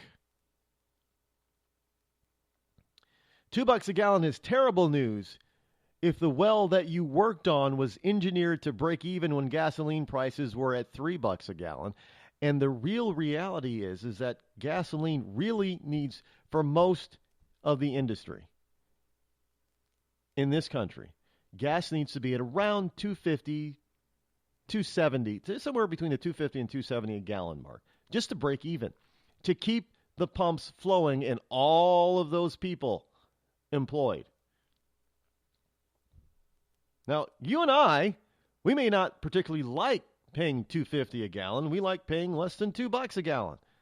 But if you want to go by real constant dollars, based on the rate of inflation, and inflation has been quite low over the past few years, but still there is inflation. Cost of things have gone up. People's salaries have had to try to match, and we often talk about how people's salaries haven't kept pace. They haven't grown under Obama. Well, here's the problem.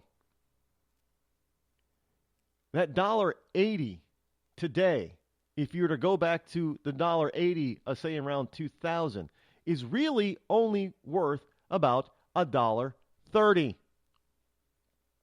Think about that. So really all you're getting is $1.30 a gallon. Well, and a good portion of that is state and federal taxes. Where are the oil companies getting rich off of this stuff? Oil fields are starting to shut down. People are starting to get laid off.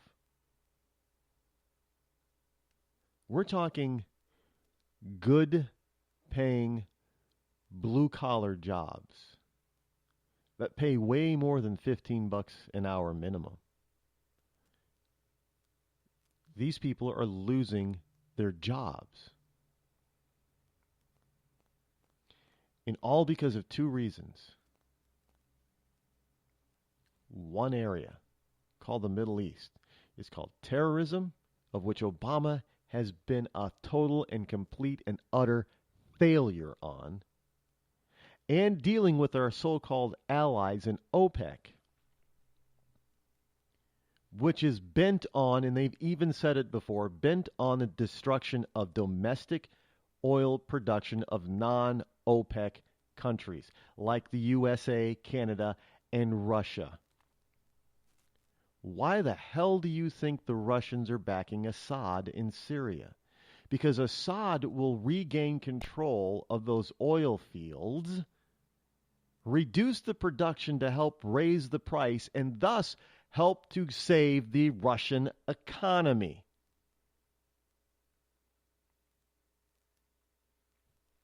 Do you understand that we have a president who doesn't really know or care about any of this because he's all... Look, I got something here about the President of the United States. Where is that?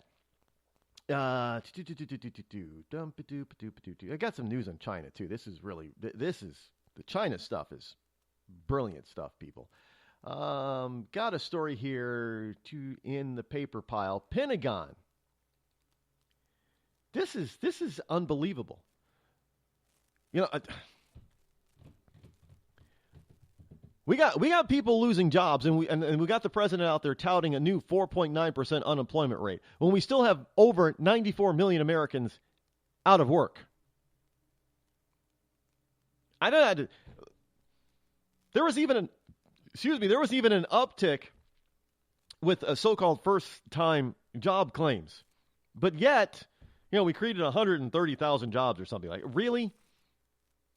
And this whole notion that, Obama's doing such a great job, we created all these jobs. Do you realize that if a person who used to have a full-time job now goes out and gets 2 part-time jobs, do you realize that they count that as 2 new jobs created?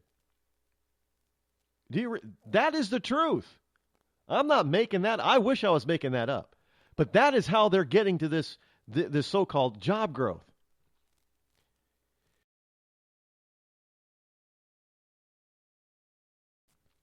There is no job growth. There's zero job growth. None. I mean, if you want to say that people are getting, a bunch of part-time jobs to try to make up for losing a full-time job, okay, well, yeah. I guess there's some jobs created there. So it's pretty sad when a person has to get 2 or 3 part-time jobs and still can't make as much as they made off of 1 full-time job. But, hey, that's the way it works now. But on top of that, because, after all, global warming, which is not even a top 10 priority of Americans or Canadians, or at this point, Europeans, either. Man-made climate change is not a priority. Because of the president, the Pentagon now orders commanders to prioritize climate change in all military actions. This is from the Washington Times. Now, I can, if I was a betting man, I'd put odds on it that you're not going to hear this from any of the top 10 mouthpieces out there. You're probably not going to hear this from Rush. You're probably not going to hear it from Sean. You're probably not going to hear it from Glenn or Levin or any of the others out there. Which, I might add, kind of makes me a little bit different from all the rest. I bring you important stories, important information that you need to know, that the other guys, for whatever reason, isn't on their radar. Now, I take it. Maybe Sean, I think if anybody, Sean will probably bring this up. Hannity. Yeah. I'm not a huge Hannity fan, but he does bring up some stuff that the other guys don't. This might be on Sean's radar. I don't know. You have to wait until this afternoon. If you hear him live at 3 p.m. Eastern Time, he may bring it up. Well, Washington Times. Now, I guess I can't say that. Now that I'm on before most of the others, and I do know that they have paid attention before, because they brought up stuff that was a little bit obscure that I brought up that they bring up later on. But Pentagon orders commanders to prioritize climate change in all military actions. So the Pentagon is ordering the top brass to incorporate climate change into virtually everything they do, from testing weapons to training troops to war planning to joint exercises with allies. Oh, wait a minute now. Hold on. War planning? Well, we can't send that many bombs in to destroy the enemy. Why? Because it's bad for the climate. Because we don't want to spend all that kind of money on fuel to for like cruise missiles and jet aircraft. That's bad for the environment. And plus, when you blow things up, well, they get blown up and they tend to be put on fire. So we can't destroy certain targets because it'll affect the climate. I mean, you can't take out a oil field that's producing oil for the enemy's war machine, as well as providing them with cash to buy more weapons. Oh, no, we can't do that because it's bad for the climate. So basically, a new directives theme, the U.S. Armed Forces must show resilience and beat back the threat based on actionable science. There is no actionable science on this crap. Global climate change caused by man has been beat back and disproven over and over and over and over again, but it doesn't fit the socialist agenda. So you want to talk about Bernie Sanders and democratic socialism? Look, even for Bernie Sanders people, climate change is not in the top 10. They've got other priorities. Well, climate change doesn't give them free stuff. They've got other priorities over there. So even they are not concerned about global climate change. But this president is bent on climate change control. Do you people understand this? We've got. I know, and now this whole notion that Obama is going to postpone the elections to allow him to stay in office longer is now starting to reach the mainstream. I don't know what that. Look, we were in the middle of World War II, and we still had free elections in this country.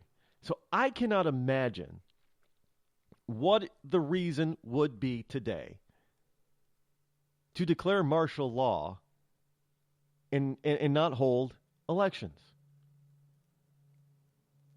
Look, we've already bought into this martial law thing because we've had actions in our recent past that have been akin to martial law. Boston Marathon bombers, when the Boston area basically shut down while they hunted these two criminals, these two terrorists, had to shut down an entire basically metropolitan region while they hunted these two. And then, of course, recently, you basically had New York City after a recent snowstorm. Hey, if you're out on the streets, you're going to get arrested. Well, that's basically martial law, folks. So I know a lot of people are saying, well, what is it going to take in order for there to be, well, obviously, a terrorist act or a bad snowstorm. And I find it interesting that we're so quick to accept when a liberal basically declares martial law, but when President Bush tried to do that in New Orleans after Katrina, he doesn't care about black people.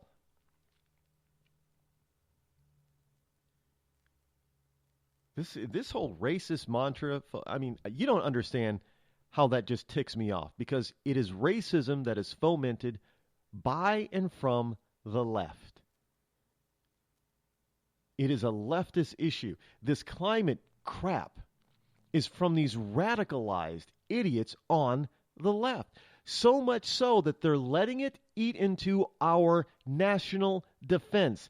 And now the Pentagon is ordering commanders, because the president has made this order, that our military now has to consider climate change, global warming, in every decision they make that involves combat and protecting this country. I'm sorry, do you think China? Do you think Russia?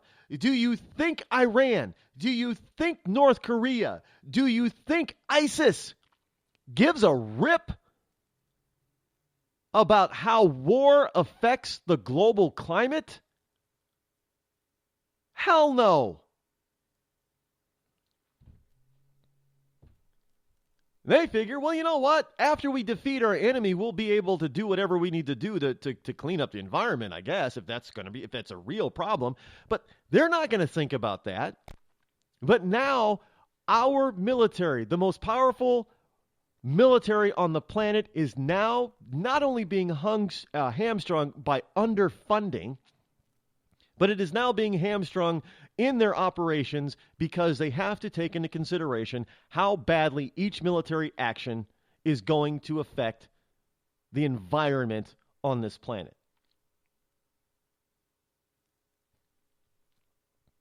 Now, folks, I'm sorry, but that is just some kind of ultra stupidity going on there.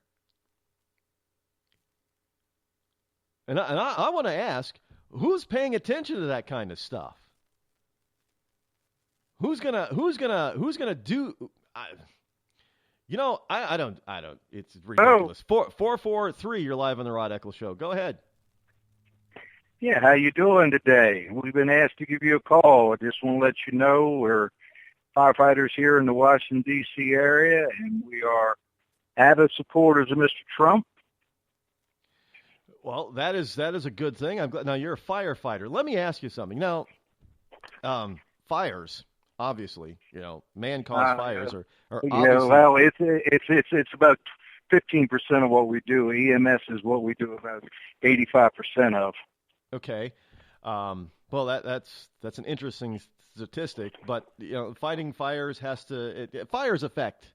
Well, anything the fire department does affects our environment because you guys got those big bad diesel engines that run around trying to save people's lives and put out fires and save property and all that kind of stuff. But are you getting the sense that maybe that you're being affected by climate change? Because military is now. So I'm just wondering if it's coming down to our first responders as well. Well, climate change for us is a real life situation. We go from a normal situation to 1,200 degrees. So our climate change is very real. It's not fabricated like the President of the United States makes it believe. Think about that. Yeah, that is true. Yes, you guys are definitely you guys are in some local global warming environs every time you go out. I get that. Now, you say that you guys are supporting Trump. Now, is there something that affects first responders that you believe that Mr. Trump is on top of that maybe the other candidates aren't? Well, the thing about Trump is very clear. He's not a politician. He's a successful business person. Our country is in the garbage can. We are being thrown around and laughed upon in every area of the region. And what Trump will do, and I'm confident of this, he will treat the presidency as it should be. It's a business. Our government is a business. It's the biggest business in the world. And if you don't make good business decisions, you end up on the backside of most deals.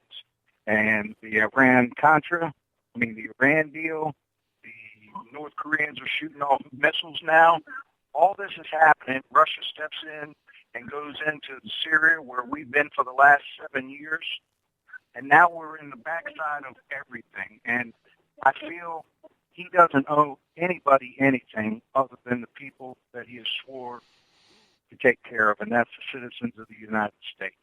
He's a true business person. I don't believe he has a reason to lie, and he certainly don't need the headaches of being president. He's got billions of dollars. He's going to do well for us. He's going to make America great. I'm 55 years old. I've been in the political business and supporting people over the course of my life since I was 18 years old, and I know this guy means what he says. And if he can't do his job, he won't be one like Obama, who failed in his first term, run a second term. He'll step away. Well, yeah, and you guys are positive about that. Well, I'm hearing that a lot from people and about Donald Trump. And look, that's one of the things I do like about Donald. I do thank you for the call. I'm headed into a hard break right now. But, folks, this is something that we're getting over and over again about Donald Trump. He's not a politician. So you politicians really should take note of that.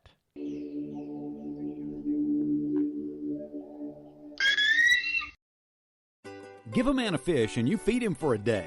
Sign him up for the Box of Bait Club and he'll never be hungry again. The Box of Bait Club is a brand new dream come true for every fisherman. Something new and different in your tackle box every month. Every month, another excuse to get outside and do what you love.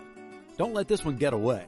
The Box of Bait Club is currently accepting a limited number of pre-orders with subscriptions starting at $39.95 per month. Find out more now. Log on to boxofbaitclub.com. I'm just so happy my father had a chance to see his kids before he passed.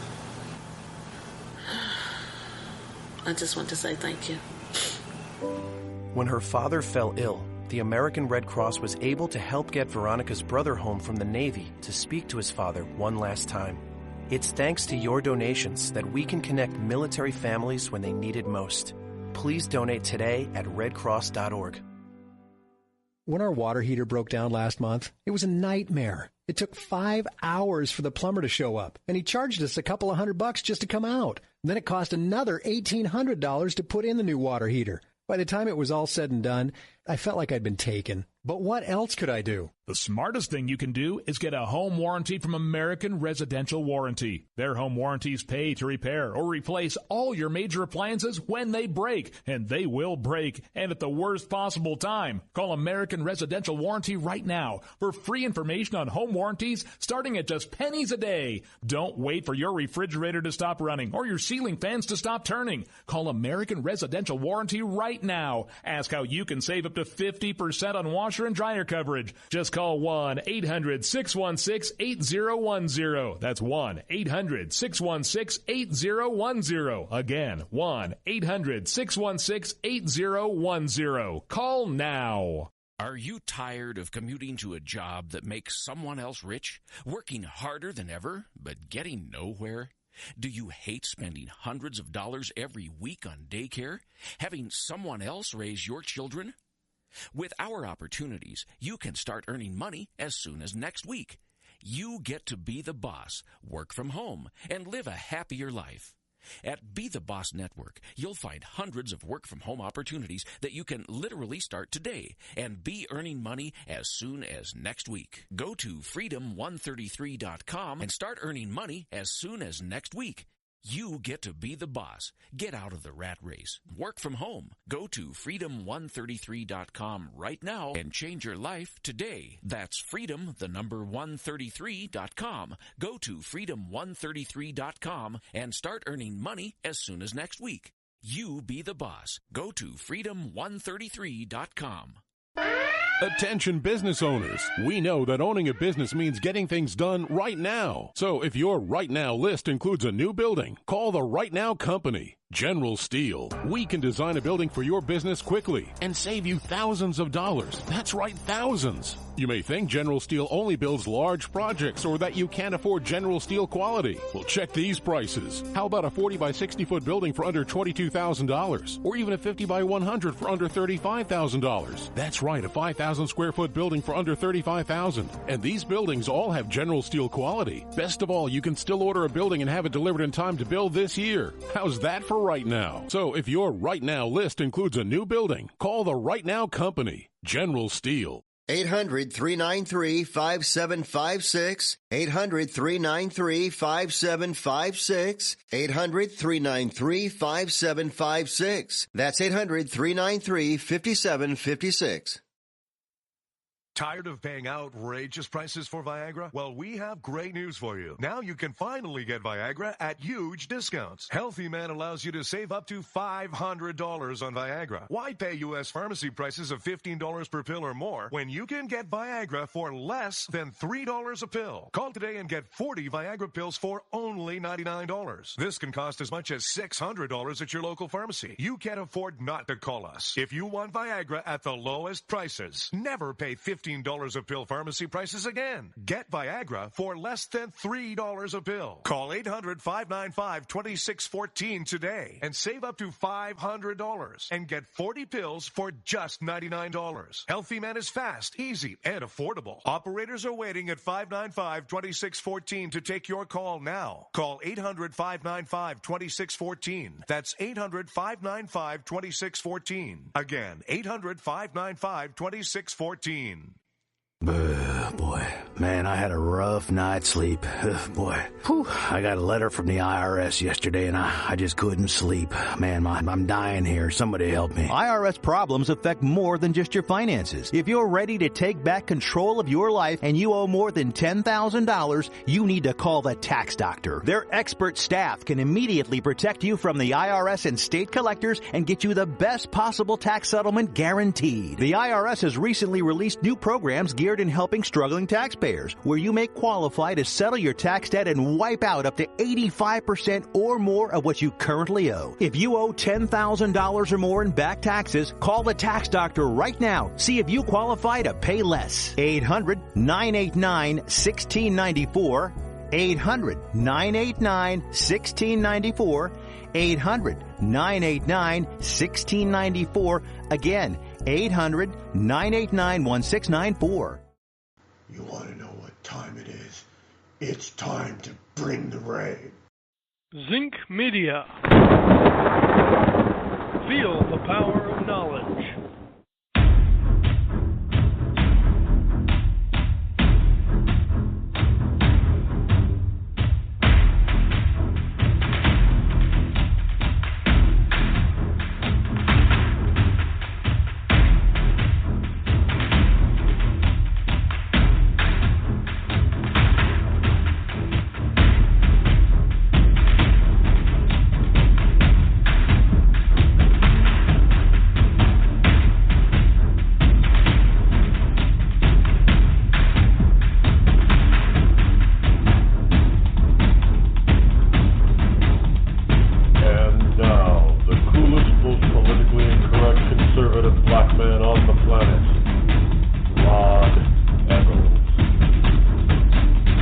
Pentagon defines resilience to climate change as the ability to anticipate, prepare for, and adapt to changing conditions and withstand, respond to, and recover rapidly from disruptions. That is what they are supposed to be doing as far as making sure that the military doesn't destroy our environs as they wage war to protect the people of the United States and to preserve the Constitution of these United States. Welcome back, my fellow Americans and you wonderful ecclesiastites. Hour number 3 here on the Rod Eccles Show, the fastest 3 hours on Internet Talk Radio, is right here. Can't believe we're already in hour number 3. The number still is 603-835-3224 as we continue to get support for Trump. Yeah, I don't... You know, there are so many people that keep saying that Trump can't win. I don't buy that. And here's why I don't buy it. Donald Trump, right now, that doesn't mean that this is going to be the case once the nominees on both sides are chosen and the actual presidential campaign kicks in. But right now, Trump is really the only Republican candidate that is pulling like Reagan pulled. In other words, he's pulling black support, African American support. We're talking non-Republican, non-conservative black American support. He is pulling already independents and Democrats. You know, those so-called Reagan Democrats, he's already pulling them. Now, obviously, in most places, they can't vote for him in the primary. But when they do these polls and they try to figure out, why do you think that there is so much, the press is trying so hard to discredit Donald Trump? Why do you think it's so hard? Because they understand these internal polling numbers that say that if Donald Trump gets the nomination, he's going to poll like Ronald Reagan did. Support from all over the place. And some of that support is going to come at the expense of whoever the Democratic nominee is. Because he's going to be pulling some of those Democrats. And he's going to be pulling some of the black vote. the all-important but always overlooked and taken for granted black vote. And that black support is growing. Now I can't take credit for that. But I tell you, two people that can take some credit for that is, and they're going to be on this program later this week. I'll be interviewing them, is Diamond and Silk, those two wonderful, funny, hilarious, but very truthful African-American ladies. They're sisters, by the way, in case people didn't know. I love those two. But let me tell you, they are pulling a lot from the African-American community. African Americans are paying attention to those two. Look, they're not known as being politically incorrect. They're not known as being, ultra constitutional conservative like I am. So frankly, I know I have a limited reach into the African American community because they all think, on the left, they think I'm a sellout and Uncle Tom. I don't care, but that's the persona. That is not the same type of persona that is tagged with these two. And let me tell you, they are drawing a number of African Americans over to Donald Trump. That's a problem for the left. That's a huge, and people think, well, look, African Americans are having a tough time right now. I'm not talking about economically. I'm talking about on the Democratic side. They don't like or trust Hillary Clinton very much. They definitely do not like or trust Bernie Sanders. They've got a problem. A huge one. Because if you start pulling significant numbers of the African-American vote away from the Democratic candidate, the Democrats are really in some big trouble in liberal states. They really are. Now, frankly, in many places, they don't need the black vote, but in some of the bigger states, like Illinois, like New York, like California, especially Southern California, if you pull away the black vote and give it to the Republican,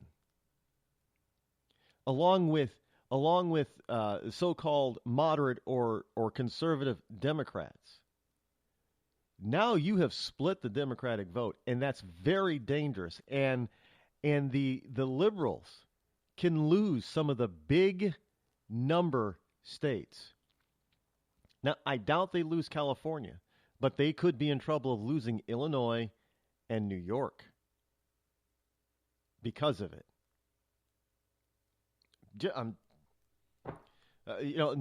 New York City is a different liberal entity from California. A lot of times you're not finding in New York City, the majority of liberals in New York City are not the rabid, radical socialist liberals. They're more moderate liberals. They remember the days of John F. Kennedy type of liberal, type of Democrat. They're the type of Democrats that went over to and voted for Ronald Reagan twice. If Trump pulls from the Reaganites, New York and Illinois are definitely in play. Now, I do not see at this particular juncture, as George H.W. Bush would say, at this particular juncture, I don't see any other candidate pulling from that demographic. It doesn't mean that they can't. Just saying early on, that's not the case. And thus, if it's already the case for Trump, he's already ahead of the game. And for you anti-Trump people out there, I got to tell you, that's a problem for your candidate. That is a huge, because everybody's talking about, well, we need a candidate that can win. We need a candidate. Well, if you're going to use that, I would suggest that if that's one of your points, that we need a candidate that can win, then you better stop using it, because Trump already has shown that he can win the general election. And look, I'm not saying I support Trump. I still have a lot of issues with Trump, just like I have a lot of issues with all the others. But if you're going to use that type of perspective, I'm telling you right now, I know I'm not one that believes in the polls too much, but when you see a trend, and right now the trend is on Trump. That doesn't mean the trend can't change. I understand that. But if you're going to say that right now, you're going to be wrong, because he's the only one at this particular juncture that is pulling enough from the center and from the left to ensure a Republican win. And there isn't a single other Republican candidate that is showing the types of numbers that Trump is from the center and from the left. There just isn't that. The numbers aren't there. So basically, at this, if you were to say right now, if it was Trump and Hillary or Trump and Bernie's going to have I think we're going to see Bernie is going to fizzle out once we get to the southern primaries, because socialism doesn't, even for Democrats in the South, doesn't really play very well down there.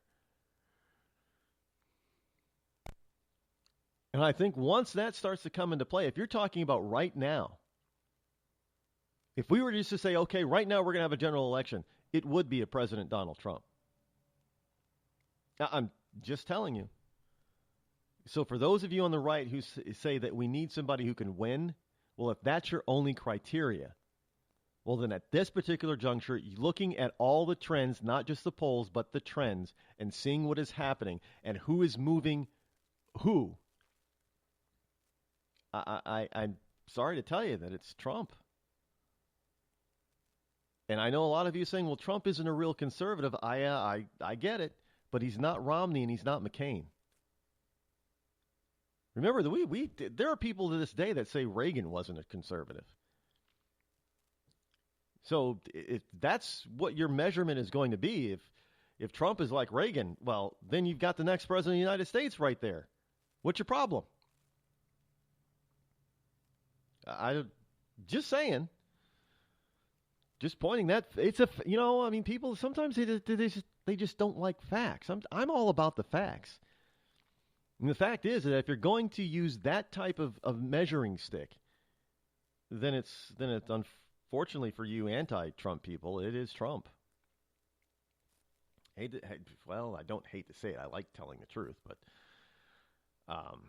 that is it. That's the case. That's the case. Hey, record number. Wall Street Journal is reporting a record number of U.S. citizens and green card holders have cut ties with the U.S. in 2015. A record number, 4,279 individuals renounced their U.S. citizenship or long-term residency to the United States in 2015, according to data released by the Treasury Department. Because now,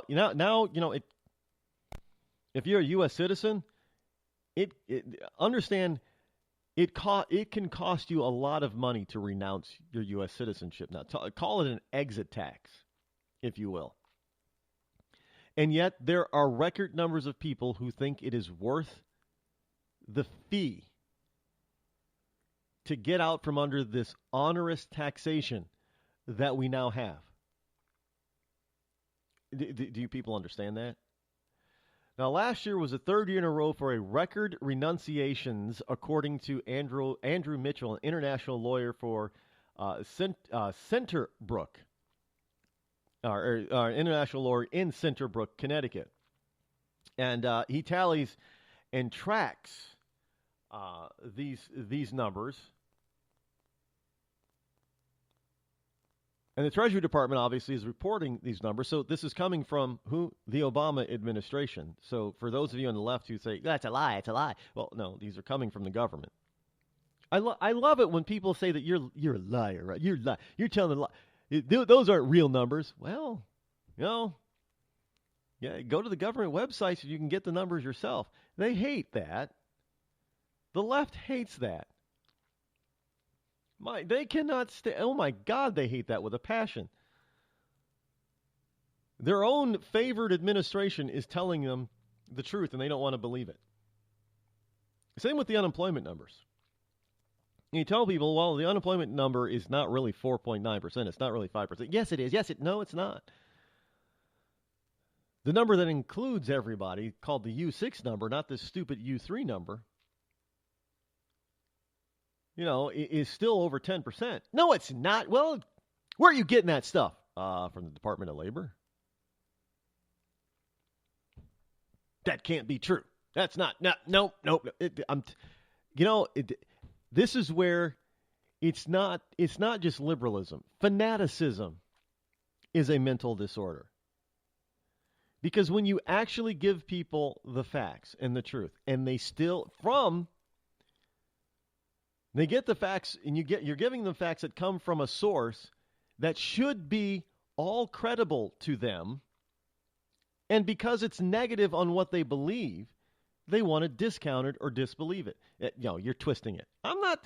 Look, when I say it's over 10%, I'm looking directly at the freaking chart as issued by the Department of Labor.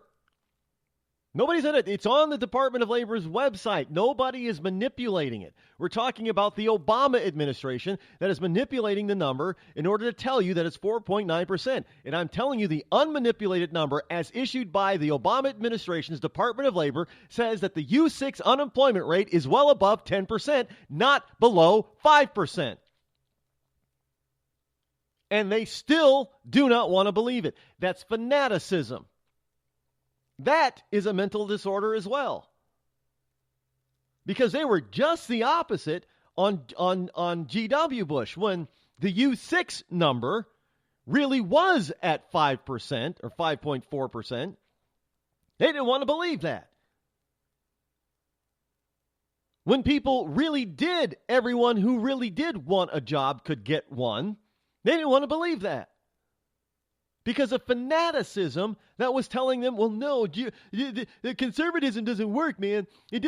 Everybody gets a job when there's socialism and when there's liberalism, and that's never been the case. Never. I get people to this day, well, we've got higher taxes, and we got the Treasury Department's collecting more tax money. Yeah, because the IRS has stepped up its collection process. There are fewer people getting away. Well, I mean, you could say that's good or bad. I don't know what you may believe. I don't particularly care about this particular point. The point is that the IRS's collection, the outstanding uncollected tax revenue is less now than it has been in a very, very long time. Which means that the IRS is becoming more aggressive and is becoming more successful at collecting outstanding tax debt. And frankly, it's not just the rich people who are being entrapped and caught in this stuff. It's your average everyday people. Average everyday people are being caught in this stuff by the IRS. But again, when you show them the direct numbers from the IRS sites or the Department of Labor sites or the Treasury sites or any other Obama administration government website, they don't want to believe you.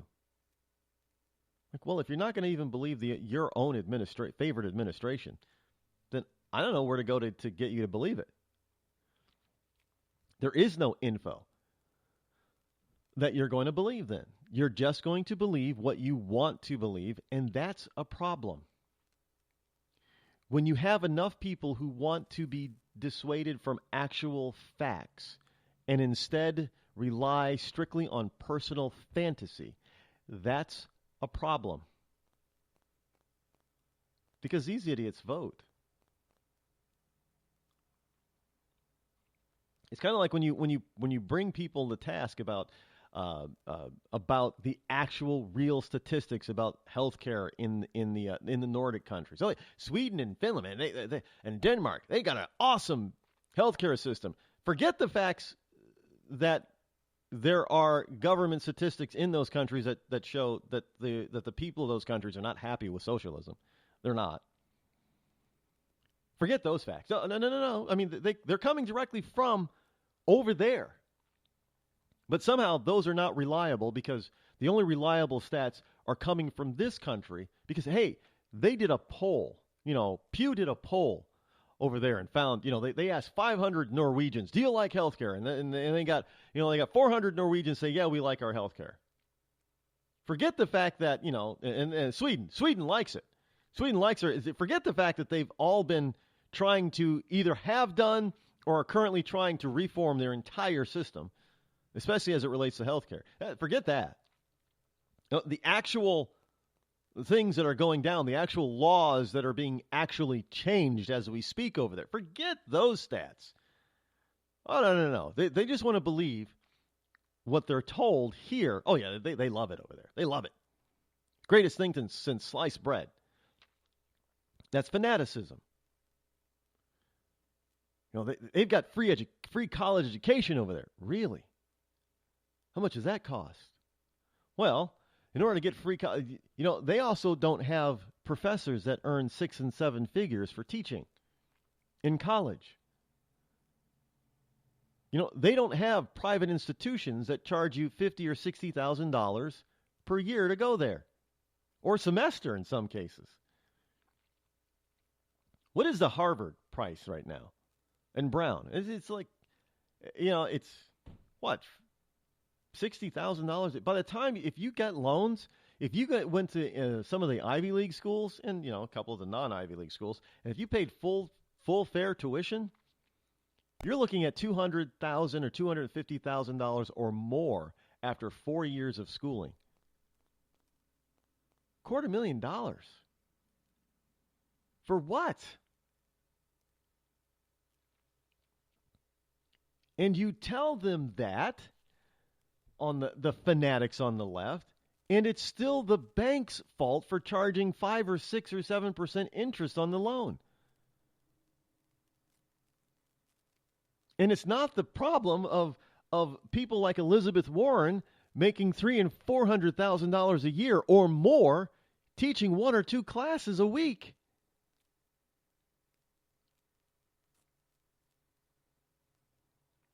That's not the problem. The problem is the evil banks. Because they want to discount the actual facts due to their own personal fanaticism. They're fanatics, folks. They really are.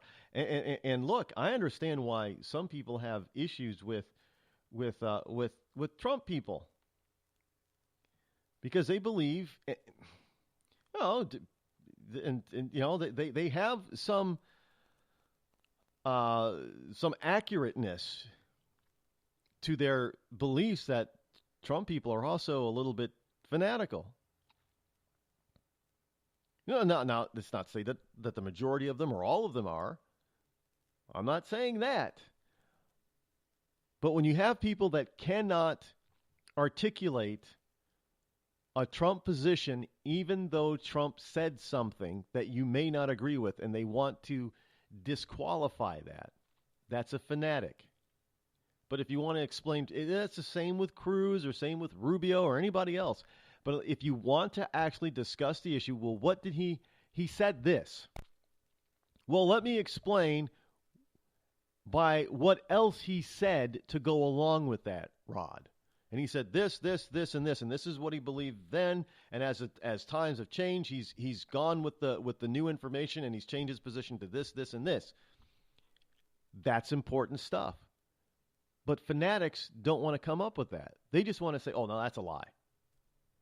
Well, he's actually been recorded saying, "Here, let me play it for you." I've actually played clips for people, and I had one Cruz person tell me that was not Ted Cruz. Now, I'm looking at the video of Ted Cruz saying what he said, and this person is telling me Ted Cruz didn't say that. Sorry, folks, that's not reality. That's fanaticism. I mean, when you get to that point, you're like, well, okay, you're actually looking at the guy saying it. I'm able to look at the guy actually say the words, and he's recorded as saying the words, and obviously, you match the mouth, the mouth movement to the words. He hasn't been dubbed or anything, and it's his voice, but you're going to say it's not him? It reminds me of a song, what is it? What was that song? I forget the artist who did it, but he got caught cheating. He was getting busy with the girl next door, and his girlfriend walks in. He forgot he gave her a key. And his best friend tells, he says, "I don't know what I'm going to do." And his best friend says, "Well, we'll just say it wasn't you. It wasn't me. It wasn't me. It wasn't Cruz." It wasn't Sanders that said it. It wasn't Trump that said that. No. It wasn't me. Sorry, I'm not a fanatic for anybody, so that doesn't work on the majority of people. Actually, you can try, but it fanaticism doesn't work.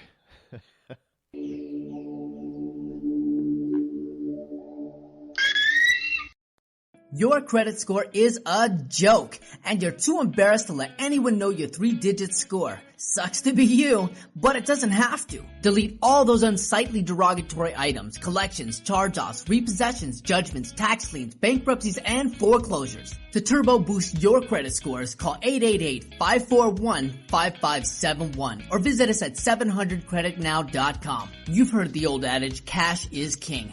But in some cases, credit can be just as powerful as cash. Not many people have $200,000 to put down on a house, or $50,000 to put down on a car, or $25,000 to put down in a business. But look around and you'll find that millions of Americans do have homes and cars all purchased with little to no money down. To turbo boost your credit scores, call 888-541-5571. Again, that's 888-541-5571 or visit us at www.700creditnow.com.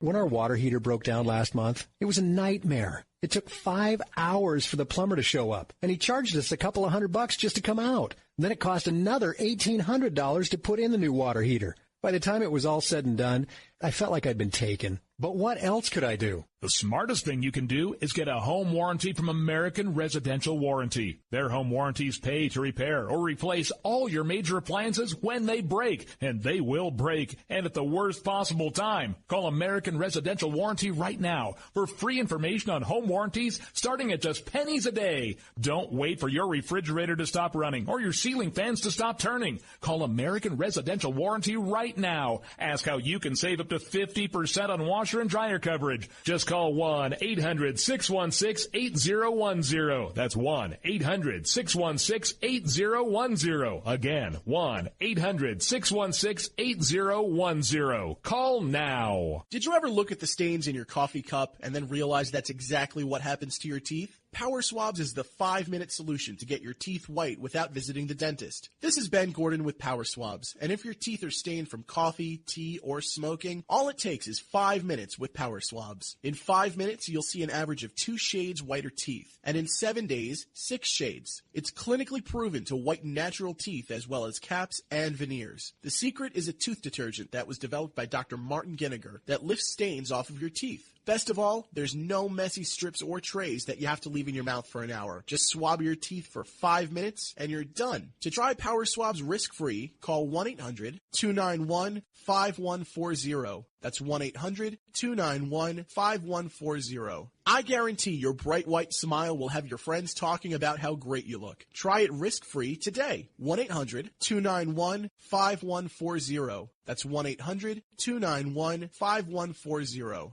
Tired of paying outrageous prices for Viagra? Well, we have great news for you. Now you can finally get Viagra at huge discounts. Healthy Man allows you to save up to $500 on Viagra. Why pay U.S. pharmacy prices of $15 per pill or more when you can get Viagra for less than $3 a pill? Call today and get 40 Viagra pills for only $99. This can cost as much as $600 at your local pharmacy. You can't afford not to call us. If you want Viagra at the lowest prices, never pay $15 a pill pharmacy prices again. Get Viagra for less than $3 a pill. Call 800-595-2614 today and save up to $500 and get 40 pills for just $99. Healthy Man is fast, easy, and affordable. Operators are waiting at 595-2614 to take your call now. Call 800-595-2614. That's 800-595-2614. Again, 800-595-2614. Bring the rain.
And welcome back. I played all three of those for today because I wanted to get some feedback from you. Which of those three, 1, 2, or 3, was your favorite?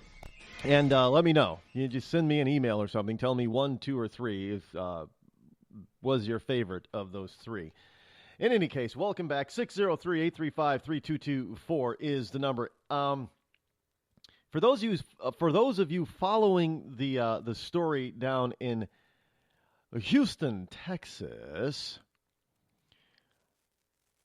as it pertains to Planned Parenthood and the so-called anti-abortion, it's amazing how when somebody does an investigative report and the left doesn't agree with them, they're activists. But if the left does agree with them, then they're undercover journalists. Well, a U.S. judge has just granted an injunction against anti-abortion activists. Speaking of David Daleiden and his cohort.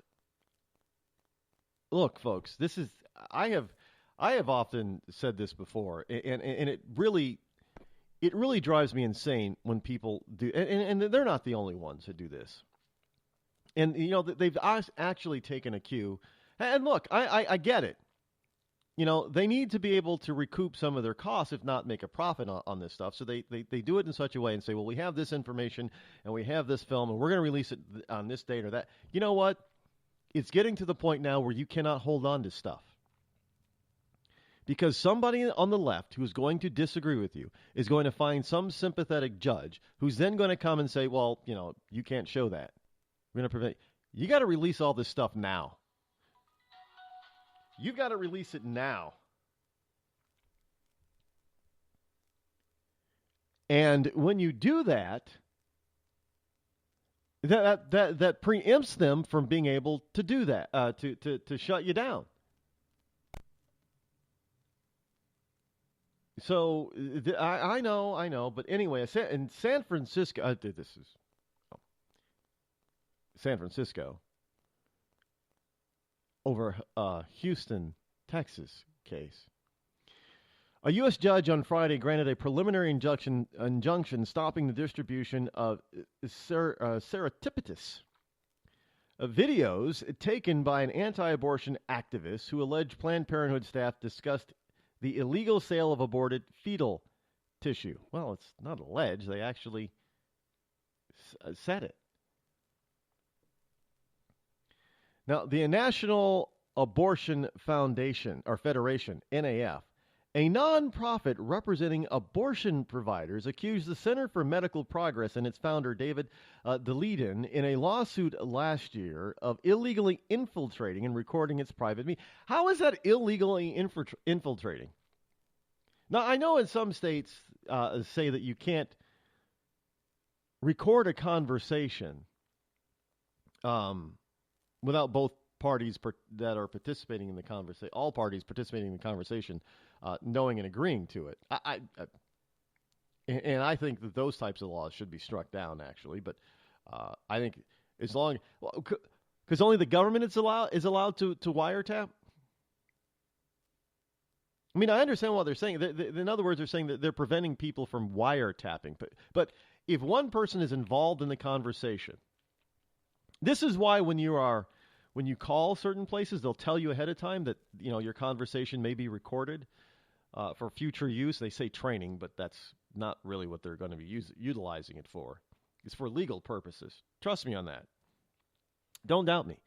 But they have to tell you, because if you continue beyond that point, you're agreeing to being recorded, which satisfies the legal requirements of some states that say that both parties must know and agree to being recorded. Now, I'm not sure if California is one of those both parties must agree. And I understand why they say that they're doing it. It's to protect the innocent from illegal wiretapping. But if one person knows that the conversation is being recorded, I think that should be enough. Because it should be at the behest of the person. Because let's face it, do you realize that that nanny cams You know, the good old nanny cam. Do you realize that under some of these laws in some of these states, nanny cams are illegal? Now, you want to tell me that a parent doesn't have the right to see what's going on with their child? Oh, wait a minute now. That's a different scenario, Rod. Is it really? You're talking about protecting children, right? Well, how about unborn children or children that could be born or are close to being born? How about protecting them? So you're going to be all for nanny cams as long as that nanny cam isn't being turned on a fellow progressive or liberal who wants to kill unborn babies. And then, possibly, no, not all of them do this. Let me make that clear. But you want to catch those who are doing this for profit by tearing apart aborted fetuses for profit. Remember, you're not supposed to be able to sell human organs at all. It's illegal. That is a horrendous crime. I know there are some people say, well, I should be, if I want to sell my kidney for $50,000, I should be able to. No, the laws say you can't. So you want to catch people in the act. And you've got some National Abortion Federation who's telling you that it's illegal to record them talking about illegal stuff. How twisted is that? So only our government has the ability to record somebody without... And in this particular case, it could be both parties who are participating in the conversation don't know they're being recorded, but that's okay. That's okay. This is why I tell people, look, if you got something important that you want to say, do not say it on the cell phone, and do not text it, and do not email it. Because all of that stuff is being recorded somewhere. Trust me, it is. And it's going to come back to bite you. The old, even the old adage, a personal face-to-face conversation isn't always necessarily private and personal anymore because we have listening devices that can listen through walls from a block away. Hell, we got satellites up there that have listening, that have microphones that can pick up what you're saying in your house, and we have software that can edit out all the noise and just focus in on your voice. But that's rare. So a live conversation face to face is a lot safer than having a conversation, any other kind of conversation, anywhere. Even with the so-called black, I think the president still has a BlackBerry, but even BlackBerries are not foolproof, and iPhones are not foolproof as far as privacy protection. So just don't have those types of conversations.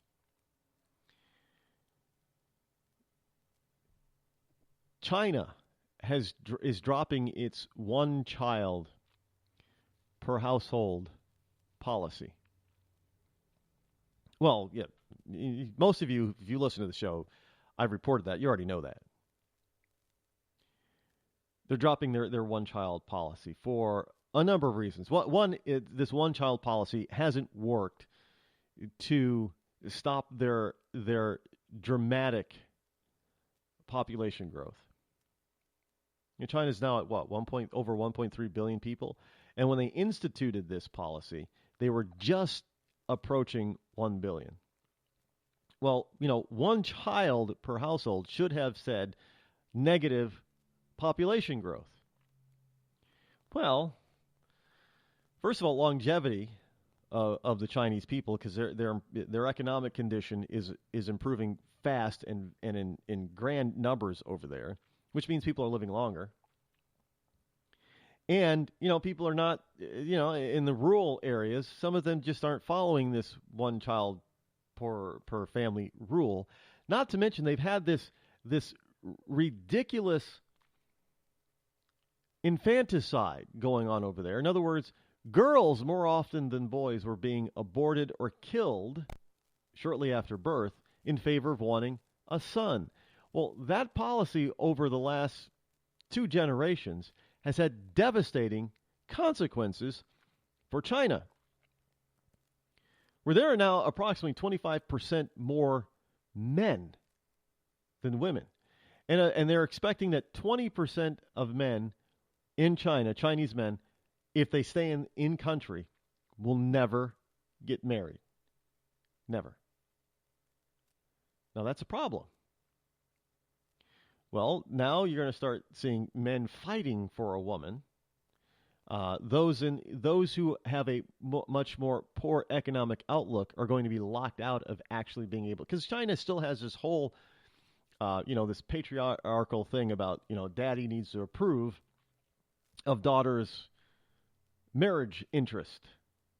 Daddy can say, you're not marrying him. He's got no money. You're going to marry this guy who's got money.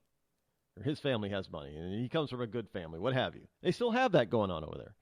It's still ingrained in their society. Now, we on the West, we can say, oh, that's just antiquated, that's terrible, blah, whatever, blah, blah, blah, blah, blah, blah. Doesn't matter. It's still fully ingrained in their culture, and that's the way they're living. Now, along with that, it means that something that the red Chinese, the communists, they don't particularly like is on the rise. Homosexuality, which now begs the question to Western scholars, well, is homosexuality really something that you're born with, or is it something out of a societal norm? In other words, is China now reflecting what we see in American prisons? There are no female prospects for these males. So they want some love and affection. So now do they turn homosexual simply because that's the way they were born to be? Or is it because society is geared in such a way that there is no normal heterosexual prospect for them, so they have no choice but to be a homosexual? Well, if there's 20 or 25% more males than females, obviously there isn't someone for everyone unless you allow women to marry more than one guy. And I think there may be only a handful of societies, and they're not even real societies, call them tribes, that allow that to happen. It's usually if there is polygamy, it's usually the other way around. The guy gets to marry multiple women. It's usually not that women get to marry multiple men. So unless China changes that aspect of their culture and allows women to be married to more than one guy, then you're looking at 20 or 25% of males over there who are never going to have the opportunity to marry a person of the opposite sex. The numbers just don't meet the demand. So now China is lifting this because they're having an issue with this. They don't want this issue. They don't want men to outnumber women by such a huge margin. And they're figuring out, well, geez, if we want to bring our society back around that isn't homosexual, because homosexuality, transgenderality, and all that kind of stuff is on the rise in China. And the Chinese don't like it. Well, the Chinese government doesn't like it. That's the other thing about socialists and communists. I don't understand why y'all on the left want to support that kind of crap, because they're not for the stuff that you're for. It's kind of like Islam. You folks on the left do realize that Islamists cannot stand leftists. I mean, they think U.S. conservatism or Western-style conservatism is bad, but they really cannot stand liberalism or leftism of the left or of the West.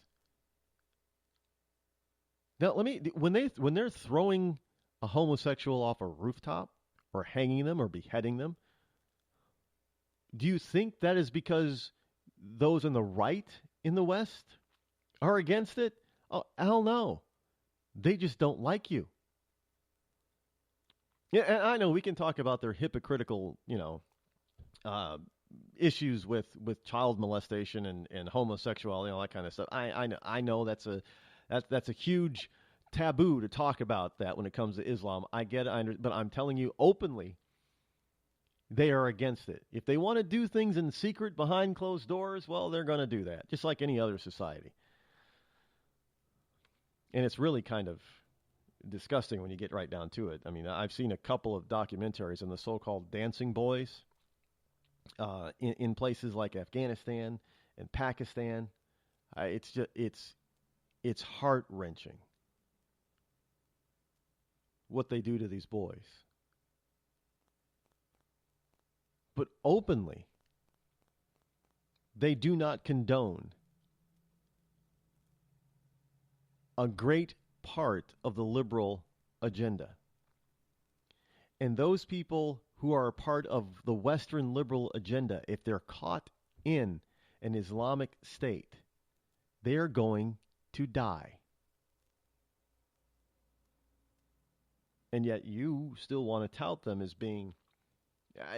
it is so bad. The stupidity of the left in the West is so bad that you will have, especially in this country, during a gay pride parade or march, homosexuals walking down the streets with signs praising and supporting Islam.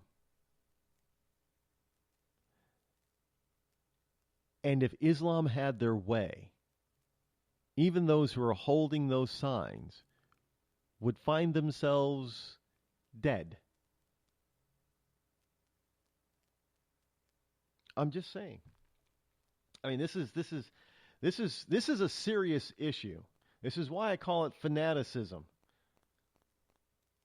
And that is what really is a mental disorder, because you don't want to believe the actual unadulterated facts and truth. You just want to live in this fantasy world.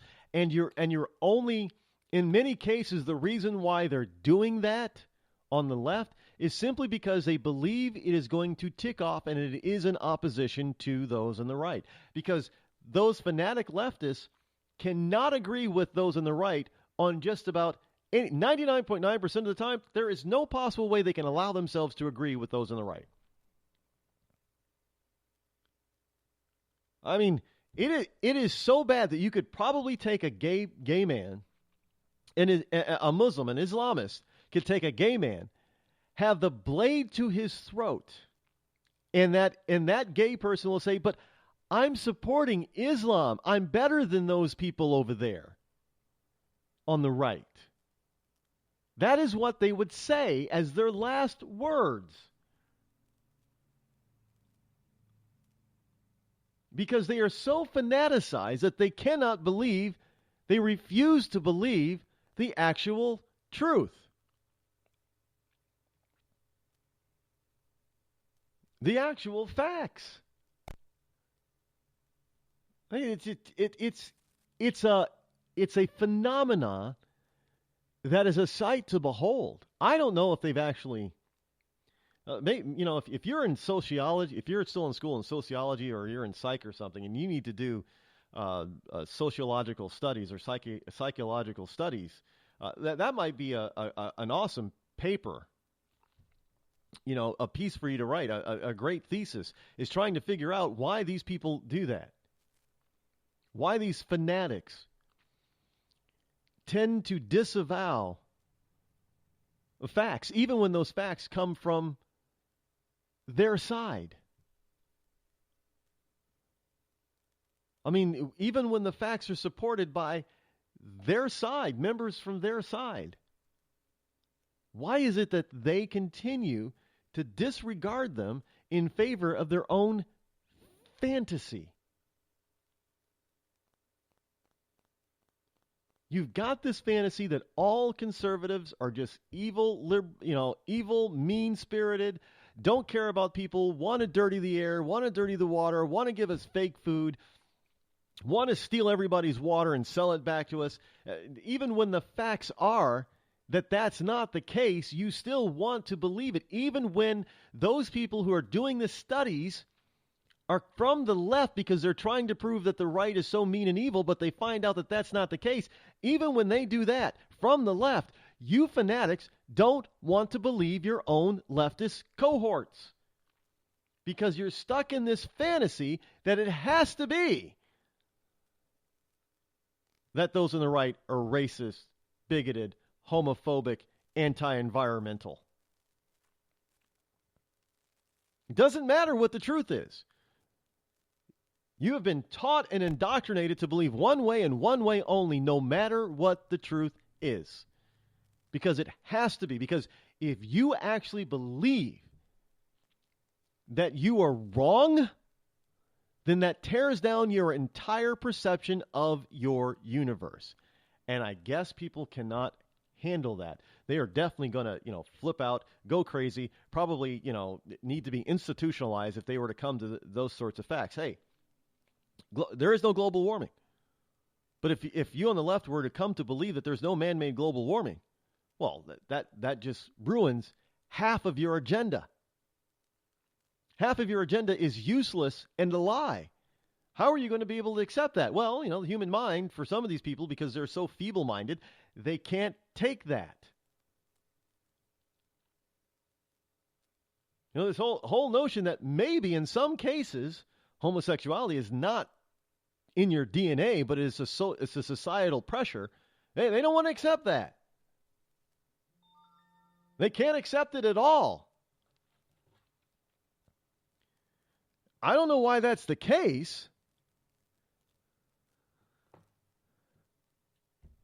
Well, yeah, I do know it's the case because they've been sold a bill of goods by an elitist group of people who want to be able to rule over them, control them, and say, hey, you know what? We need these laws. And then when they get bitten by their own laws that they supported, they scratch their head and say, wait, that's not the way it was supposed to be. That's not the way we were taught. And you tell them exactly why they just got bit by the laws that they supported themselves, and they want to blame somebody else. You twisted the law. No, the law specifically says what it says. That's it. It's kind of like, what happened on college campuses a few months ago. When these college presidents were being pressured to resign by students, the presidents and these other faculty members saying, wait. We taught you this stuff. We're on your side. And those kids are saying, no, you're not. Because you've made them such fanatics that they now don't even believe you. And that's the way this type of stuff works. Eventually, when you start to try to control people's minds and thought processes, that stuff turns on you. Instead of just teaching them the facts and allowing them to figure them out and learn them as they go along and actually know the truth, you want to teach them lies. That's all you want to do is just teach them lies. Teach them lies all day long if you want. But it doesn't really matter because, you know what? If you do that kind of thing and they come back to bite you, then you're not responsible for that kind of stuff, are you? No, but you are responsible for that kind of stuff because you taught them to be that way. And now they're coming back to bite you. Well, folks, we are just kicking off this week. We are done for today, but not done for the week. We will be back tomorrow, same bat time, same bat channel, as it were.